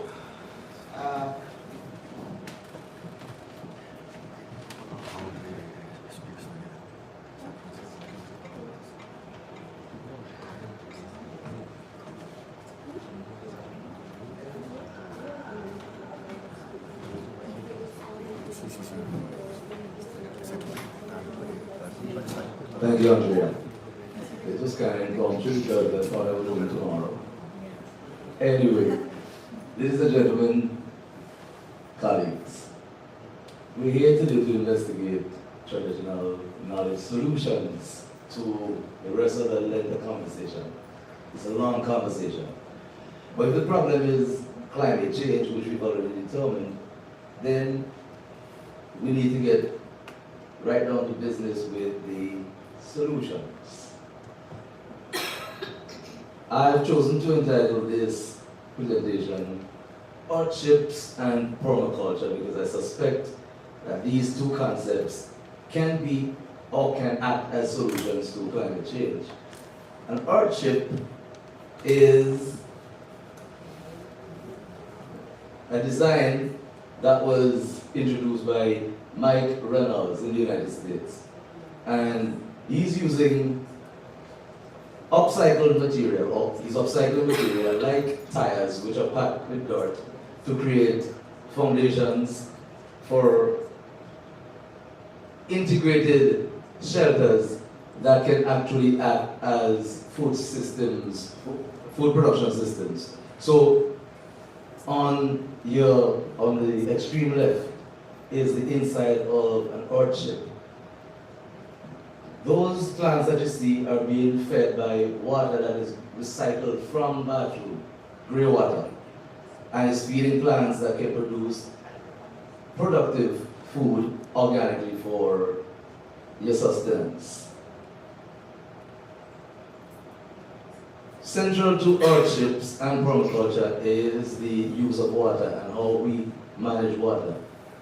And because water is one of the main culprits in climate change, it's necessary for us to be able to manipulate and to exploit water. Hardship functions on 5 or 6 principles, which actually have to do with the basic human needs, and then some, because one of the colleagues earlier mentioned waste disposal, and one of the problems that we have in modern society is how do we manage waste, solid waste. And hardship actually has methods where you are able to manage your waste in an isolated, off-grid type of living, where you control energy and you're able now, with minimum finance, to have a sustained solar, wind, green energy existence in a changing time with changing climate. Permaculture is a design system which acts with nature and not against nature for a food production system that is able to sustain itself and to act as the forest acts, where you have different zones. For example, once you have a slope, then on the top of the slope you're supposed to plant large trees, which are heavy water consumers. As you grade down the slope, you integrate with vines productive vines, of course, like your pumpkin, like your cucumber, and so on. So you're able to get greater yield per acreage instead of depending on monocropping, which has caused serious problems. Once we deforestate and we clear areas for the production of one crop, then we run the risk of reducing the integrity of that particular soil to retain itself in the event of extreme and extensive rainfall. So a permaculture system enables not just an individual but an entire community to manage soil and the effects of extreme weather. Permaculture itself is based on 12 principles, but today we'll only concentrate on the first principle, which has to do with observation and interaction with the environment. How does water flow before you decide to grow? Same with construction, you must understand the flow of water before you decide you're going to build. It boils down, and pun intended, it boils down to water. And the use of water and how we are able to manipulate water. The 12th principle impacts actually the topic today. Creatively use and respond to change. So instead of when you have a landslide or a landfall, instead of seeing that as negative, how do you integrate that reality now into your production system? Perhaps in the first case, you have removed some larger trees from the top of that particular land, and so there was no knitting of the soil, so that we would end up with a strong slope that will be able to sustain us. There are three core ethics to permaculture. It's earth care, people care, and fair share. Picture this.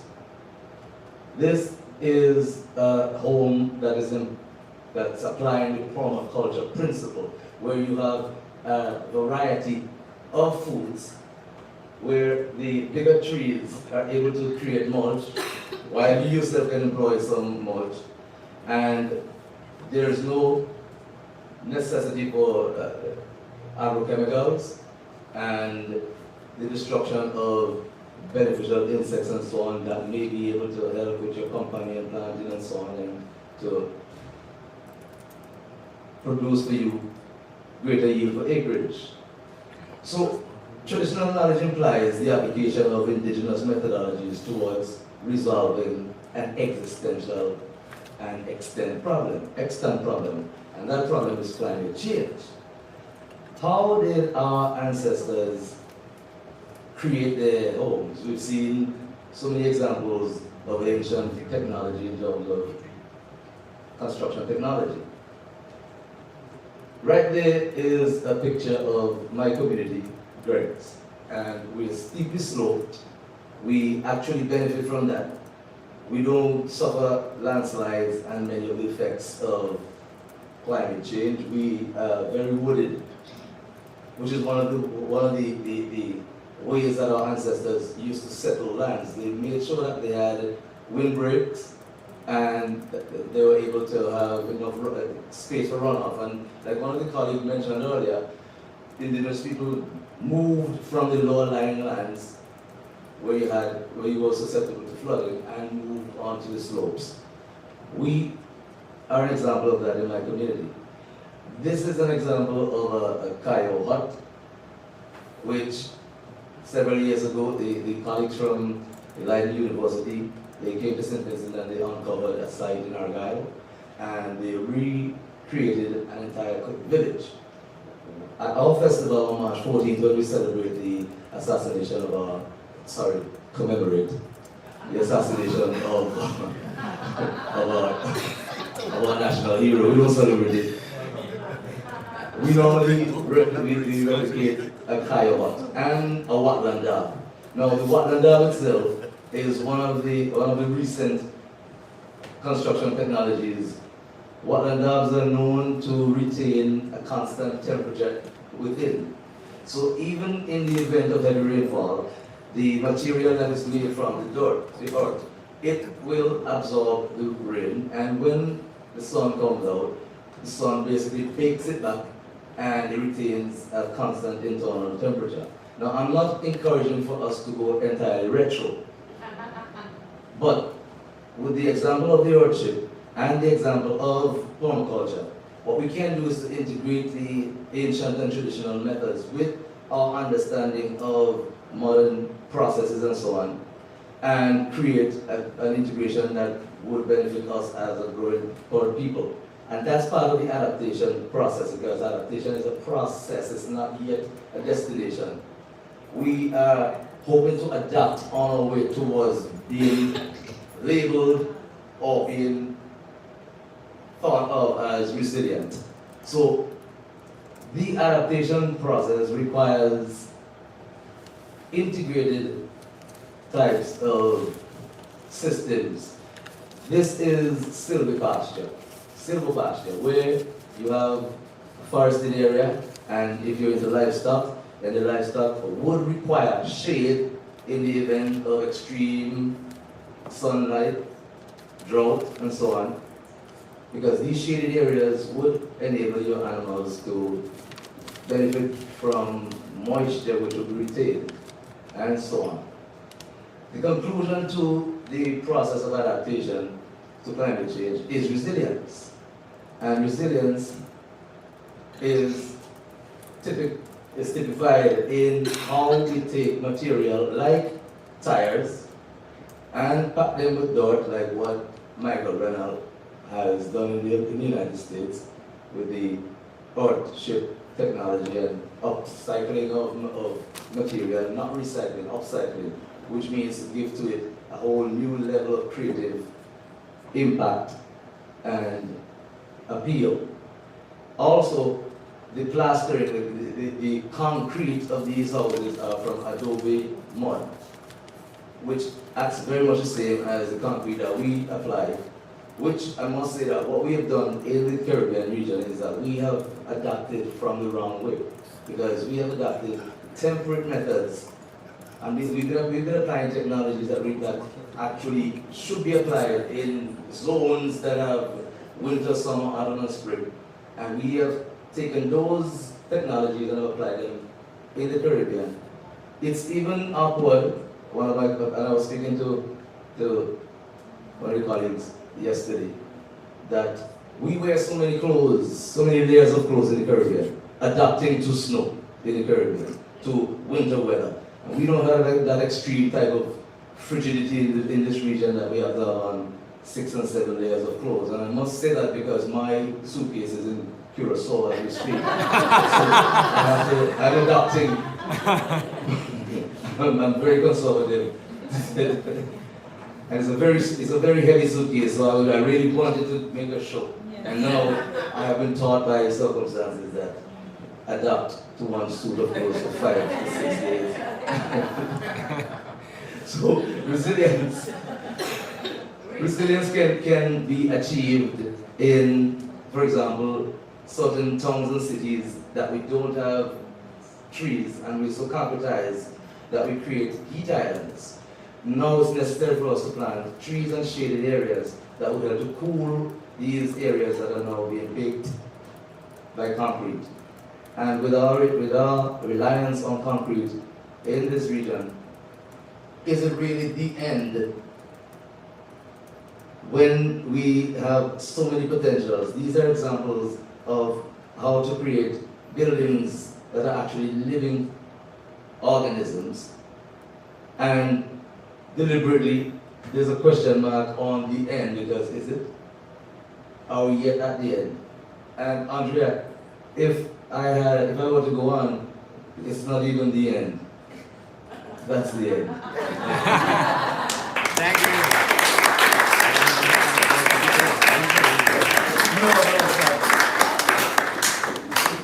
Thank you, John. All right, I'm gonna now invite Vince. You're at the last. We're almost there.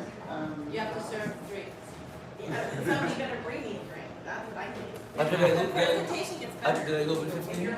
You didn't make 15 yet. I beat Saro. No, Saro beat you. Oh. Oh, almost, very close. For a while I thought you were going to finish at 10. I was trying to beat Sada. Yeah, over to you, sir. Ready? Thank you, Andrew. After such good presentations, I hope I can follow these. I'm from there. My name is Erwin Solis. I'm a short man. And I'm from the island of Dominica, as you can see out there. It's not the Dominican Republic. This here is the Kalinago territory. We have a little explanation there. 8 villages and a population of about 3,000 people. Hurricane Maria did a number on us in 2015. That's my village. That's part of my residence then. And just a few more shots here of how it left us. Green Island for a few weeks, but in that state, you know, just picking up the pieces and trying to figure which way to cheer up ourselves. All the children, everybody is doing some work and washing their mattresses and so forth. The tree held that was my vehicle at the time. So that tree held the people from getting into the river, but it was of no use afterwards. And then we started building back. Good, so paying more attention here to the roof. And again, just taking up traditional knowledge and ensuring that the braces are right in the right places. And putting in bigger nails to hold them down. But that's interesting here because this house still intact from the category 5+. And it is because a lot of emphasis is placed on the frame. On these houses, the frame is where the strength is. So if you would put plastic on the side, I guess the plastic would tear, but the house will stay standing. That roof is a very high roof, as you can see. And why one may say, well, investing in such a roof would cost more money. It is actually the kind of roof that stands up to strong hurricanes. Right? This one stood for the hurricane too, in another community that was close to us. And also this one is a special style of a double roof. Okay, so the double roof. And this house is probably about, the owners told us about maybe 70 years old. They understood after the hurricane compared to the new houses that were built just about maybe 7 years before the hurricane, and they all went down. Pay attention here again to the roof. So the roof, the way it is done, a lot of lumber is placed, and in this roof there are no nails. Okay? This roof only have wooden pegs.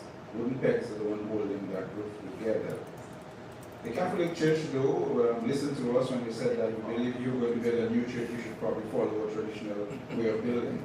And so they built this one with the same style, as you see, like what we call a cabi, and we're glad that they did that, although there can be controversies later on for the Dominican Christ. After the hurricane, the Caribbean Amerindian Development Agency, which I'm vice president to, we did a little project. Few people didn't have electricity after the hurricane, as you could imagine. Some of them lived a little further away from the grid. And we were able to get some funding to deliver small solar lights, which worked very well up to this present day. It was done on Dominica and St. Vincent, and this is Sado here, who presented earlier on. The Sado is part of this movement, doing the same thing on St. Vincent.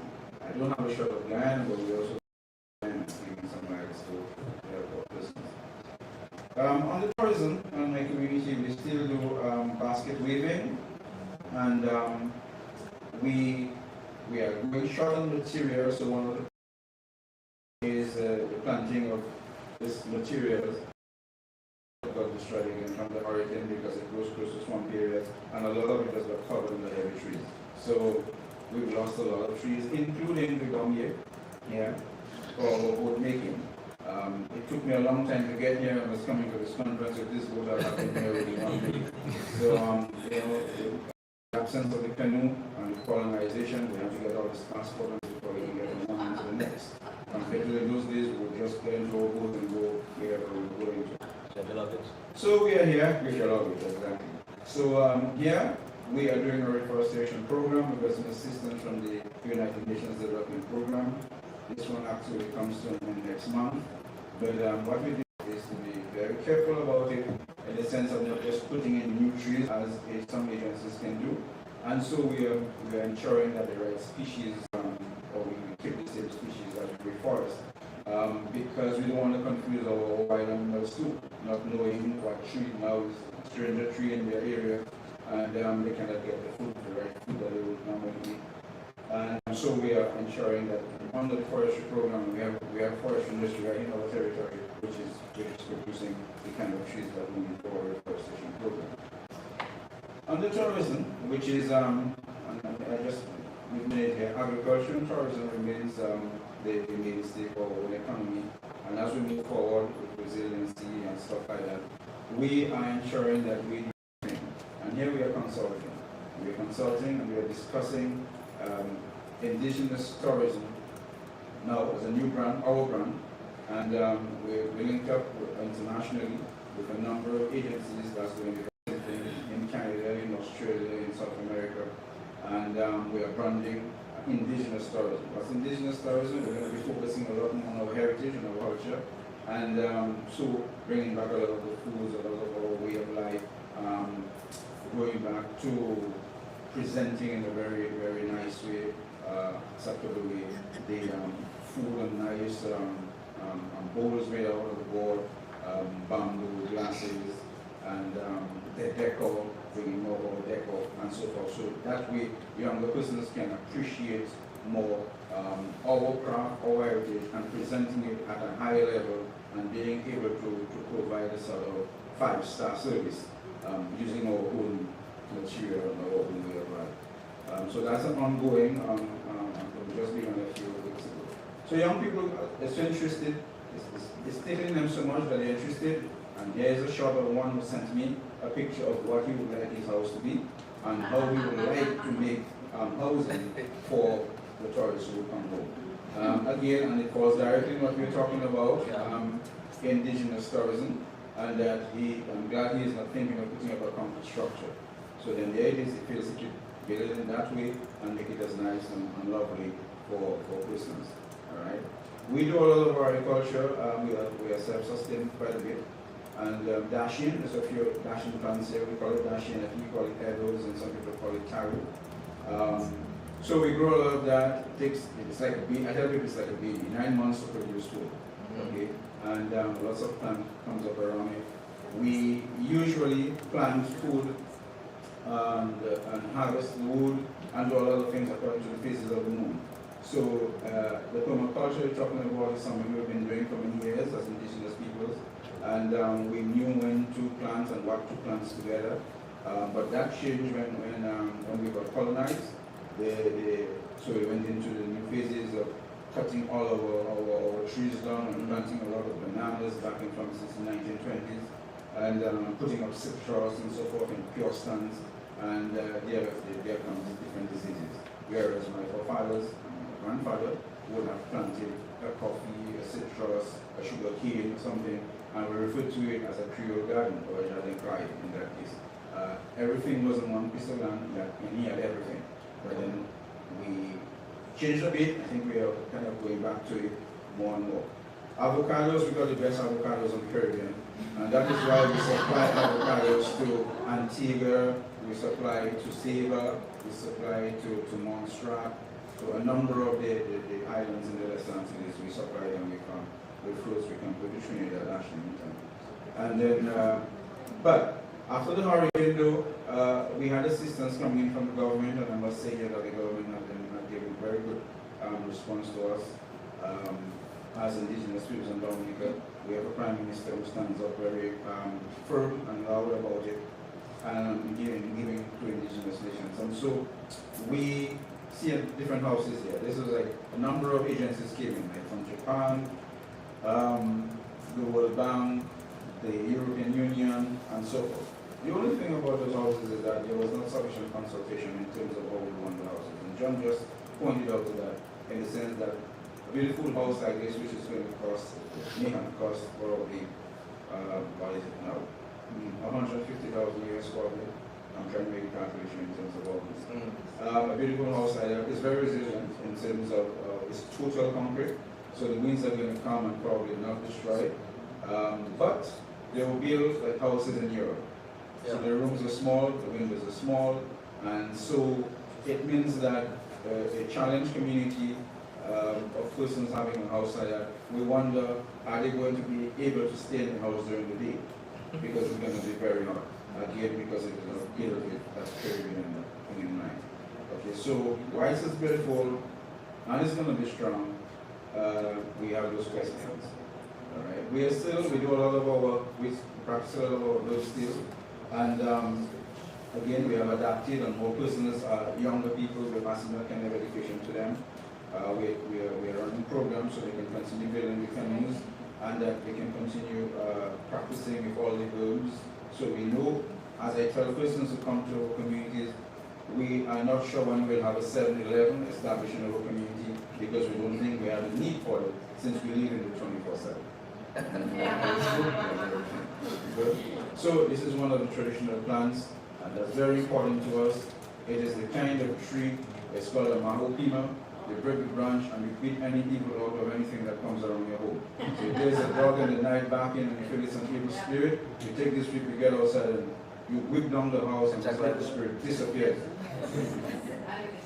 We continue, how have we been able to live so long? How have we been able to sustain ourselves and sustain the community? Because we work together. And we work together better in times of crisis. And anytime there's a crisis, Kalinago people will just come together very quickly. And here we are taking young people with us to paint the house of the elderly, and ensuring that the elderly have food. And the persons you see there come from all different backgrounds. All right, they are from the ministerial government of our own territory, young police officers, preachers, they all get together, and so we do it for what we call the goodness system. And that applies to if we're making a garden, and some persons can go. So whilst there's a little change in terms of some persons are going to be paid right away, and the Haitian persons will come to work with us, sometimes they look to be paid right away. In our culture, we still work with each other, and it really helps us to stay on. So we adapt by change, by simple living, but we live with what is around us. Okay, we don't get complicated. If the electricity goes out for a few days, all we do is smoke our meat and the fish. All right, and we don't bother too much about it. And we will give stories if the internet goes. When the internet goes, we just hang out and we give stories about Sukuya and Mapuya and all kind of thing like that. And so children are able to still be educated, still be entertained, and so forth. Good. The pipes, there's no water.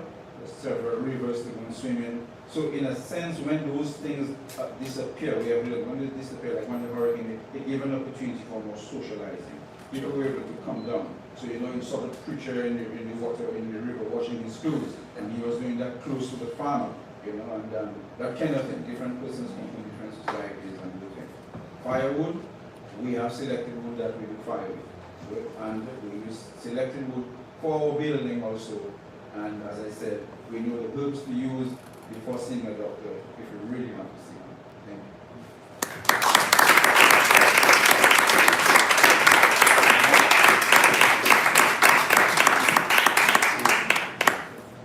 Thank you, Irvin. We now have our final. Now is the time for you. You know what this means? That's what I can take as long as I want. Love you too. Yeah. Pretty good. Maybe not. I don't know. Tell them we're all leaving. Alright, let's walk out. I just figured I should let you know who I am. I'm just recently hired by the University of Buffalo, so I'm so happy to be away from the snow. Sorry. Okay. Which one? No, just the hours on the computer, that one. Or the hours. How much you think? Yeah, okay. So you've heard a little about Antigua Barbuda already today, and you might be wondering, why am I telling you a story about Barbuda? I am not Barbudan. The reason I'm telling you a story about Barbuda is because I do have a Caribbean connection. I do my fieldwork in Antigua, and because of that, as a historical archaeologist, I have been asked to consult on other projects in Barbuda because the historical record is of Antigua and Barbuda because of how it was colonized. I'm also a museum professional. I have had over 20 number of years working in museums. Currently, I have 3 museum projects in the works. One for Native American collections and artists' responses to them at University of Buffalo. I have, with my critical museum studies students, we are building in a shipping container a new children's museum for Barbuda. That's going to be happening over the next 2 years with partnership with the Barbudan primary school teachers. So it is not doing it in isolation. It's responding to the need of the educational community in Barbuda. And the third is my favorite, maybe, I don't know, they might kick me out, at Oxford University at the All Souls Library, which was a bequest, used to be called the Codrington Library. That'll be important in a minute. They're trying to decolonize their public face to the world, and so I'm trying to help them develop interpretation of their building and the history of their institution. My current work, also, I'm the Science Advisory Fellow for a nonprofit group called the Story Collider that believes that science communication has to happen on a human level. That when you have scientists who have academic knowledge and they are working in communities that need that knowledge, or that you have to find a way to humanize it for both sides. Otherwise, they stop listening to each other. That you have scientists not listening to the people who are on the ground, lived experience, traditional knowledge, and you have people with traditional knowledge saying, why should I trust you? So that through personal narrative and having that human connection, we can have much better communication around it. So, what I always get asked, because I'm working kind of in 3 different places, I'm in Barbuda, I'm in the Caribbean, I'm of Caribbean descent, Puerto Rico, it's a whole other issue. So people tend to ask me when I talk about Barbuda, are you talking, is this a story about England? Because I'm dealing with documents written by English people. Is it an African story because you are talking about transatlantic slavery and Afro-Caribbean descent people? Yes, the answer is yes, it's all of the above. And this becomes important when you start talking about science of relevance, country of relevance, and who can make a claim to the knowledge. What I'm working on in my own research is deals with traditional ecological knowledge. It looks at global networks of scientific communication and agricultural experimentation and biotic exchange. What do I mean by all of that? I'm studying the records from about 1680 to about 1850. The colonial records that were compiled by the family, the Codrington family, who owned 7 Antiguan sugar plantations and leased the entire island of Barbuda for 300 years. They kept records. The estate records reside in the colonial offices in England.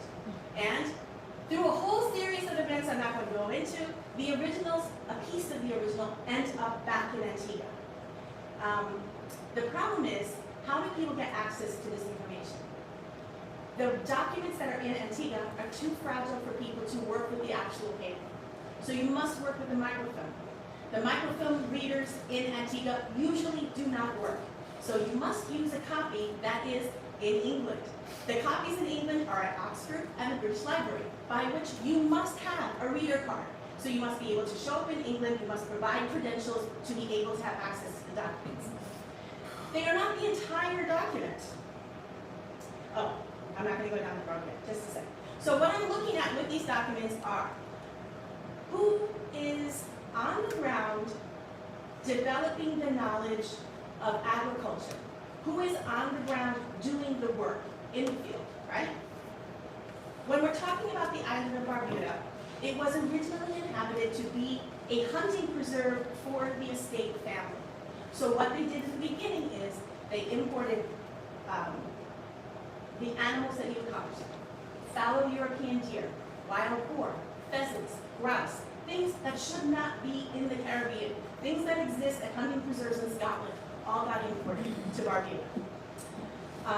Also, people were brought from, enslaved people were brought from Barbados to Barbuda, about 75 people of African descent, to inhabit the island and to care for the estate.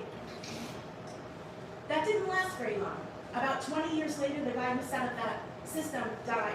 And his son said, why do I want a hunting preserve in Barbuda? I don't want to live in Barbuda, I'm going back to England. And And what he set up was a provisioning ground. It wasn't good for sugar. So here you have a group of people who have now developed their relationship to the land centered around land management as a wild or domesticated animal preserve for hunting. And the second comes in and says, no, now you're going to develop agriculture and grow provisions to supply other islands.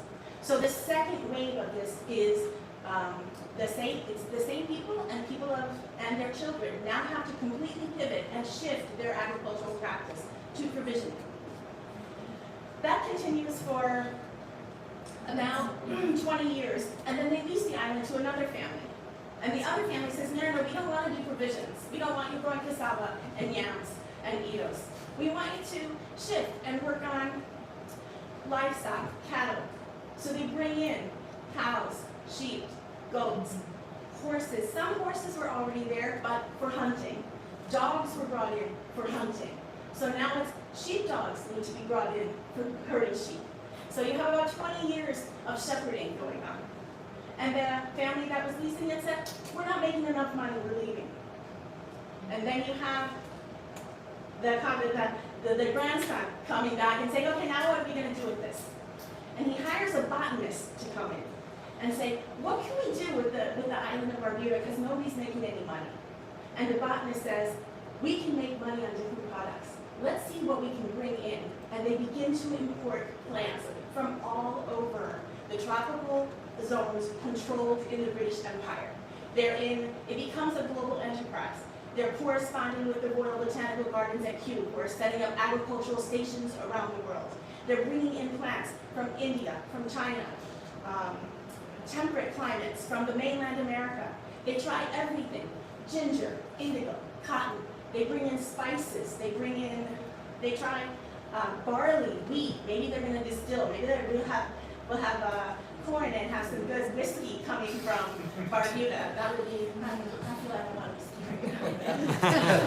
And so what you have during the end, and when that doesn't work, more horses are brought in. And you now have rancher society happening. Cowboys are on Barbuda, and the cattle and the horses are being imported when trade gets disrupted by the American Revolution, and they need horses in the American Southwest. That's where they're coming from. They're being taken to other islands. They're being taken to the American mainland. After that, what happens in Barbuda? Oh, okay. Oh, she got enough. And so throughout the entire colonial period, you have the succession of a pivoting, a culture and a descendant community that have to repeatedly pivot their relationship to the land. Okay. I probably should have shown you where Barbuda is, but you already know, so I didn't think it was that important. So what am I doing? How am I learning about this?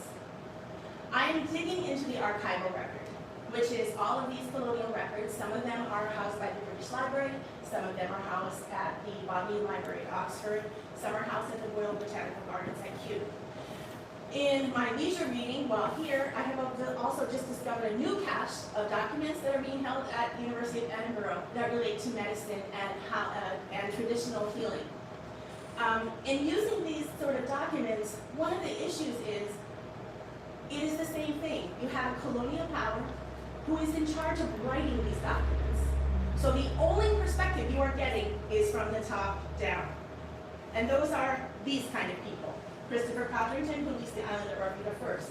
Sir Joseph Banks, who I said he's the head of the Royal Society of Gardens at Kew. He's the head scientist of his age. Josiah Martin grew up on Antigua as a sugar planter, and it was his family that leased Barbuda for a while. He becomes the governor of North Carolina, and side note, imposes all of the laws of North Carolina and the American South. Slavery laws are patterned on Antigua. So how can you get close to reflecting an experience that's of the people? How can you talk about the culture of the people at the time if the voice you're getting is these guys? What I decided to do was take a step back. Every time I got a reference, a letter of someone else to those guys, I would examine that closely. So some of the people that I began to encounter in the colonial record is Henri de Pontou. He was a botanist. He was the one hired to see what could they do in in Barbuda. He was the guy who went in and said, hey, there is an enslaved doctor here that's producing really effective medicines for tropical disease. I have a great idea. And he's writing back to Joseph Banks. We could just take this guy's recipes and mass produce them and steal them, and that's how we can make money on Barbuda. He's the evil botanist that quickly we talk about, we won't go into it. There are attorneys that live on Antigua and are directly writing about Barbuda as they're trying to figure out what to do with it and things that are happening, because there are legal things happening. When the Martin family sues the Covington family because they're not making enough money, that brings up issues of what's happening to the people on Barbuda. When they're talking about firing managers who actually live on Barbuda. When they have controversies like a ship from Ireland that's supposed to deposit the prisoners in Botany Bay in Australia and decides that's not a good idea, I'll just dump them in Barbuda and ship off and sell their provisions in Barbados or Jamaica, and these 80 Irish convicts end up in Barbuda. Things like that show up in the record and give you little windows into life on Barbuda. There are also, again, these politicians who are writing about the people of Barbuda, and you think, and you have to extrapolate. You can take that evidence only so far, and you have to look at it with a critical gaze. You have to put a critical eye on it because the perspective is only from the colonial power. Okay. My dissertation advisor said to us all repeatedly, truth is relative. We are all stupid. If you think you know something, you're a dangerous lunatic. Truth is relative. If you are looking for truth, go to the philosophy department. If you are looking for fact, you can look for fact in science, in a scientific method, and base it in evidence. And when you gather enough people together with different perspectives who are talking about fact, that's when you can achieve something close to truth. So what I began to do from that level of mid-management was to take it a step even further, as close to Barbuda as I could get in the record. I have references to the doctor from whom they were trying to steal medicines. I have court records of people who were seeking to buy their freedom or legally get out of slavery on Antigua. So they were in their courts in Antigua, and that's the first time you get a first-person account of someone saying, this is my experience on Barbuda.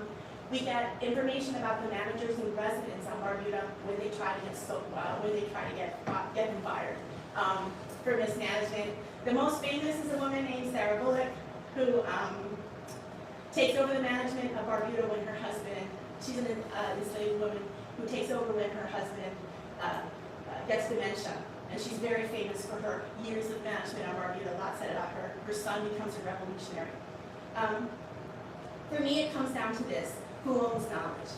Does owning the documents, does the fact that Antigua owns the documents mean that they own the knowledge, their own knowledge of their own culture? Or does someone else own it because you can only access it through England? Who controls the access to primary sources? Who can make a claim as a country of relevance? England can make a very strong claim that they are the country of relevance for these documents because it is their history, but it's not owning their history. So how does this research get used and applied and interpreted? One of the ways this research was applied is in the records in the 1830s, the Covington family make a claim that the people of Barbuda are indigenous.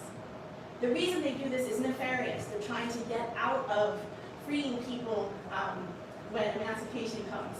But the argument that they make that the people are indigenous because of their ties to the land is an argument then that gets used when the people of Barbuda were resisting disaster capitalism and the fight for the Antiguan government to take away their land management system. So, where does my research belong?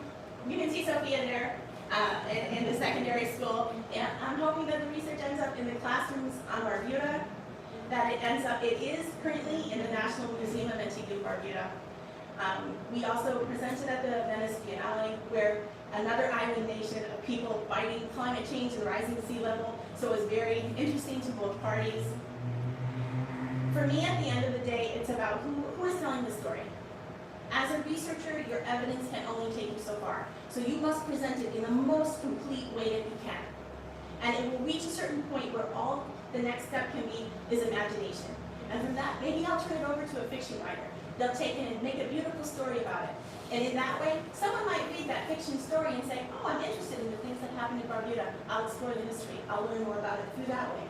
Or we can take it a step further to an artist to make a response to the evidence that we present, like what's happening here in the National Museum.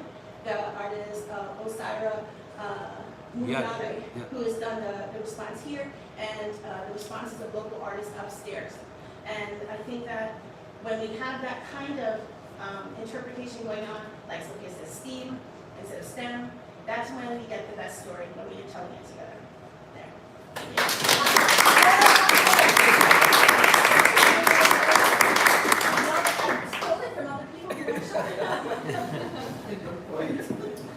All right, thank you, Edith. All right, we've come to the end of a long but I think a very interesting day. We learned some more about how we operate in the islands. We tend to work in silos sometimes. Remember I say we're in this one sea. We're all going through these experiences together, so we learned a bit from each other, learned some more about how we operate. Does anyone have any burning questions that they would like to reach out to any of the presenters today to ask? Don't just focus on the fact that at the end of the day you want to get out of the room. Let's have some nice questions, all right? Let us go. Okay, Robert. I would like to say to them, their team, for that labor they do in Puerto Rico and those things is awesome. We need to take that, right? A volunteer. Yeah, we need to that volunteer. They have a community. Well, you know that leads me to a question, because it's actually something I wanted to ask the Junas team, because you talk about the work that you're doing with the communities and with some of the schools and the younger generation, but I wanted to ask you, are they really interested in what you are trying to communicate with them? What is the evidence you're seeing? And this goes for all of us really. Are we making whatever we're doing relevant to the next generation? With our globalization now, we've seen a lot of traditional communities there. There's this disconnect between young persons and the knowledge that's there. Would anyone like to speak about Junas first? But would anyone like to speak about how they're really trying to make their work or whatever they're doing relevant to the next generation? Let me translate. Okay. Que preguntan con respecto a lo del taller que se dio por los jóvenes, que como ustedes percibieron la reacción de los niños, si ellos están interesados, si se sienten que son parte del proyecto, si están envueltos, si ustedes entienden que hay una esperanza para trabajar con los niños.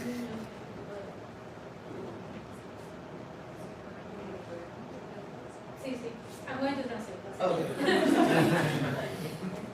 Si quieres, dígame. El conocimiento de los niños es bastante genuino porque ellos no están acostumbrados a hacer ese tipo de actividades como la siembra, como el estar en la playa. So that the children were very interested because they are not used to this type of activities like planting and reforestation and being at the beach doing this type of activities.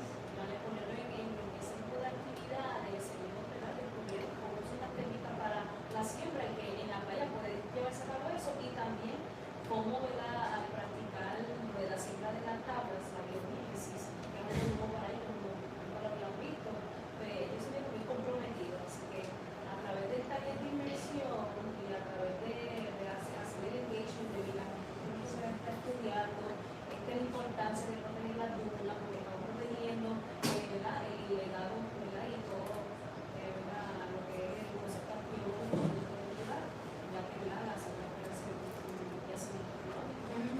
Ellos no voy a tomarlo aparte, pero al ver ese complemento, wow, con esto yo estoy escribiendo cosas. So the missing summarize. So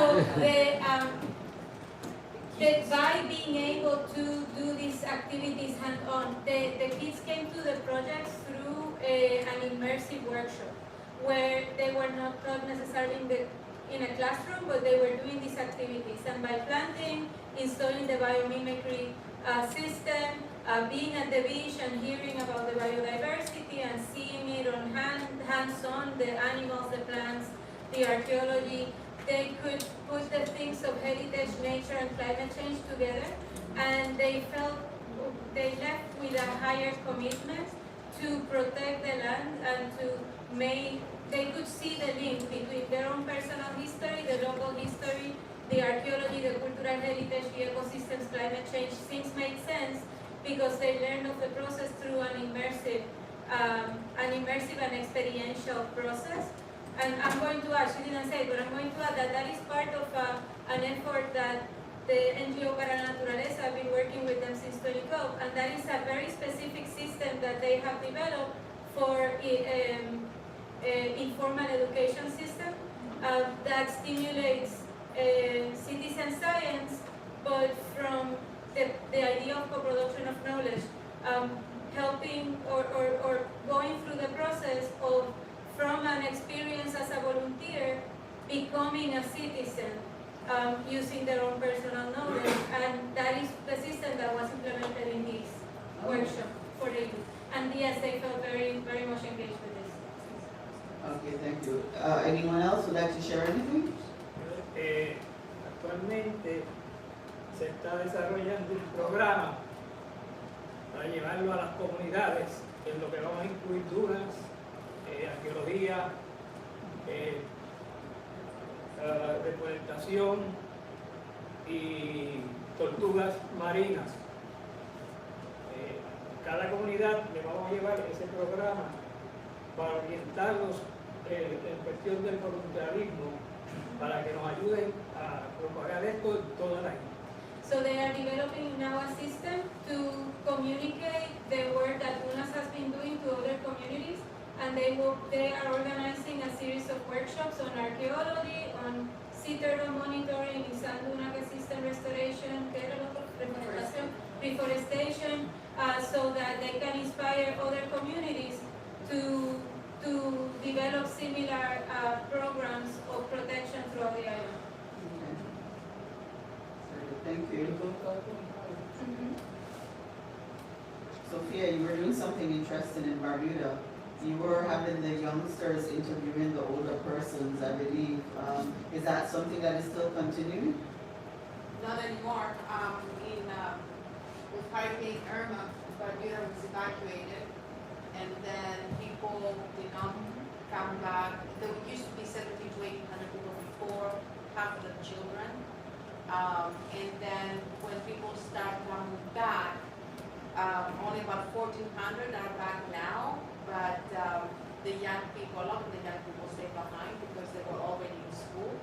However, I am working with local youth at both the schools and some of the churches, and we're creating after-school programs that include a lot of the traditional ecological knowledge and that kind of exchange. They have so far sort of like a workshop on making rooms, making fish ponds. We're doing sports, we're doing art. So some of these programs are continuing. One of the most tragic things for me and my book that is coming out this month, I dedicated a memorial page, is with Irma. It was as if we lit a fire and we lost so many of our elders, one after the other. So it has been a devastating loss of knowledge. And I'm working also with expats that actually have moved back to Barbuda and retired there, and they're actually working on picking up some of those values from whichever elders are remaining right now. All right, we can accommodate one more question if there's any. Yeah, Sardo? my name is Patrick. Yes, passing on the knowledge to the youngsters is important, and it's doing it. And just before the corona started and everybody started to get hyper, because of not going to the vaccine, the school or the school board tell the school children not to go to the Galinago headquarters because they don't do vaccine. So that kind of hinder me from passing the knowledge on to the school children, the younger citizens. If it will happen again, I don't know. I'm so afraid of what's going to happen. Because to the incident that you want to say, in the Galinago community, maybe you wouldn't have one elder alive. The rest is dead.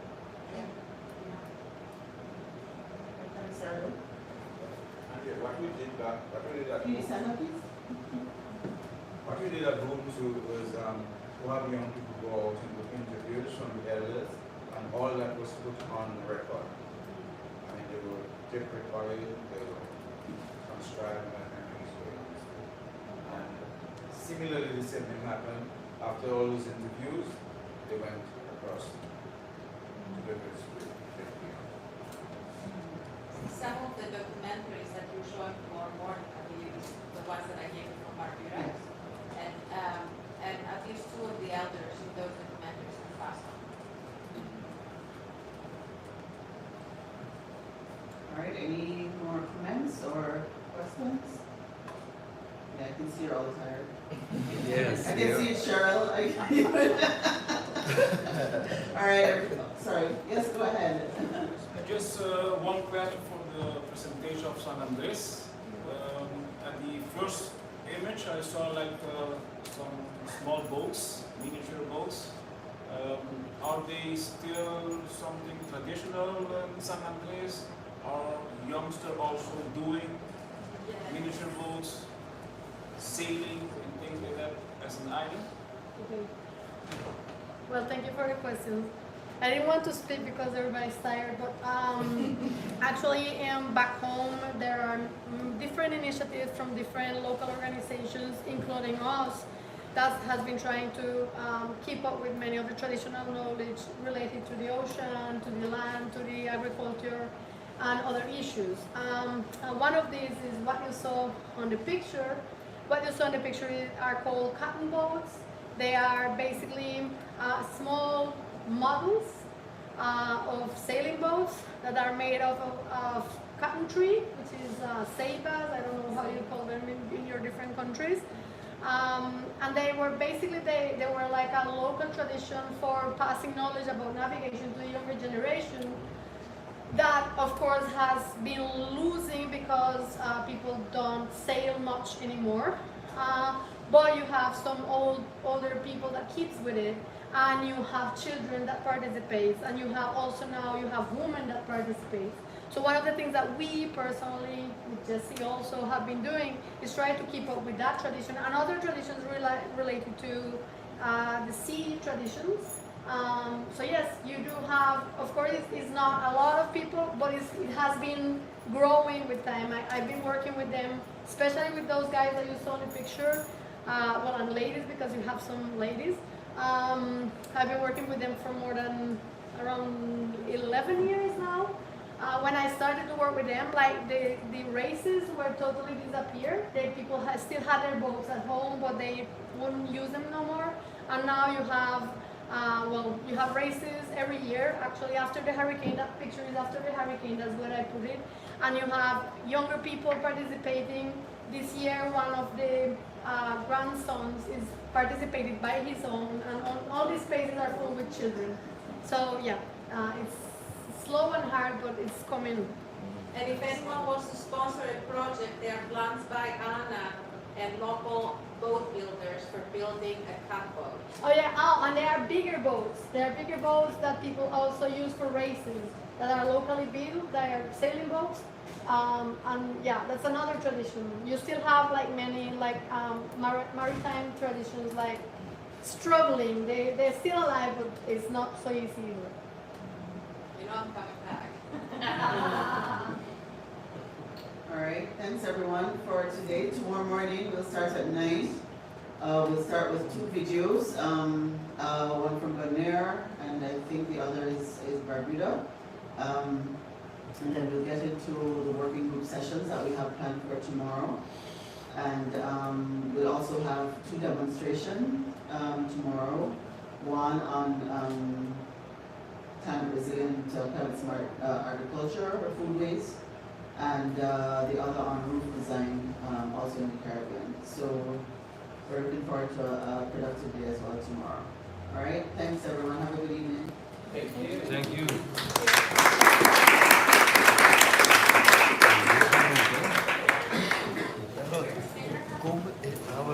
The message is the WhatsApp. Right? Itu murah. Sahabat ini pun Mana bikin apa? Mana bikin? Contra me. Depois como disse, Sì. No, ed è nanotin, nanta, no, mi salta che nanotin bomb. Dus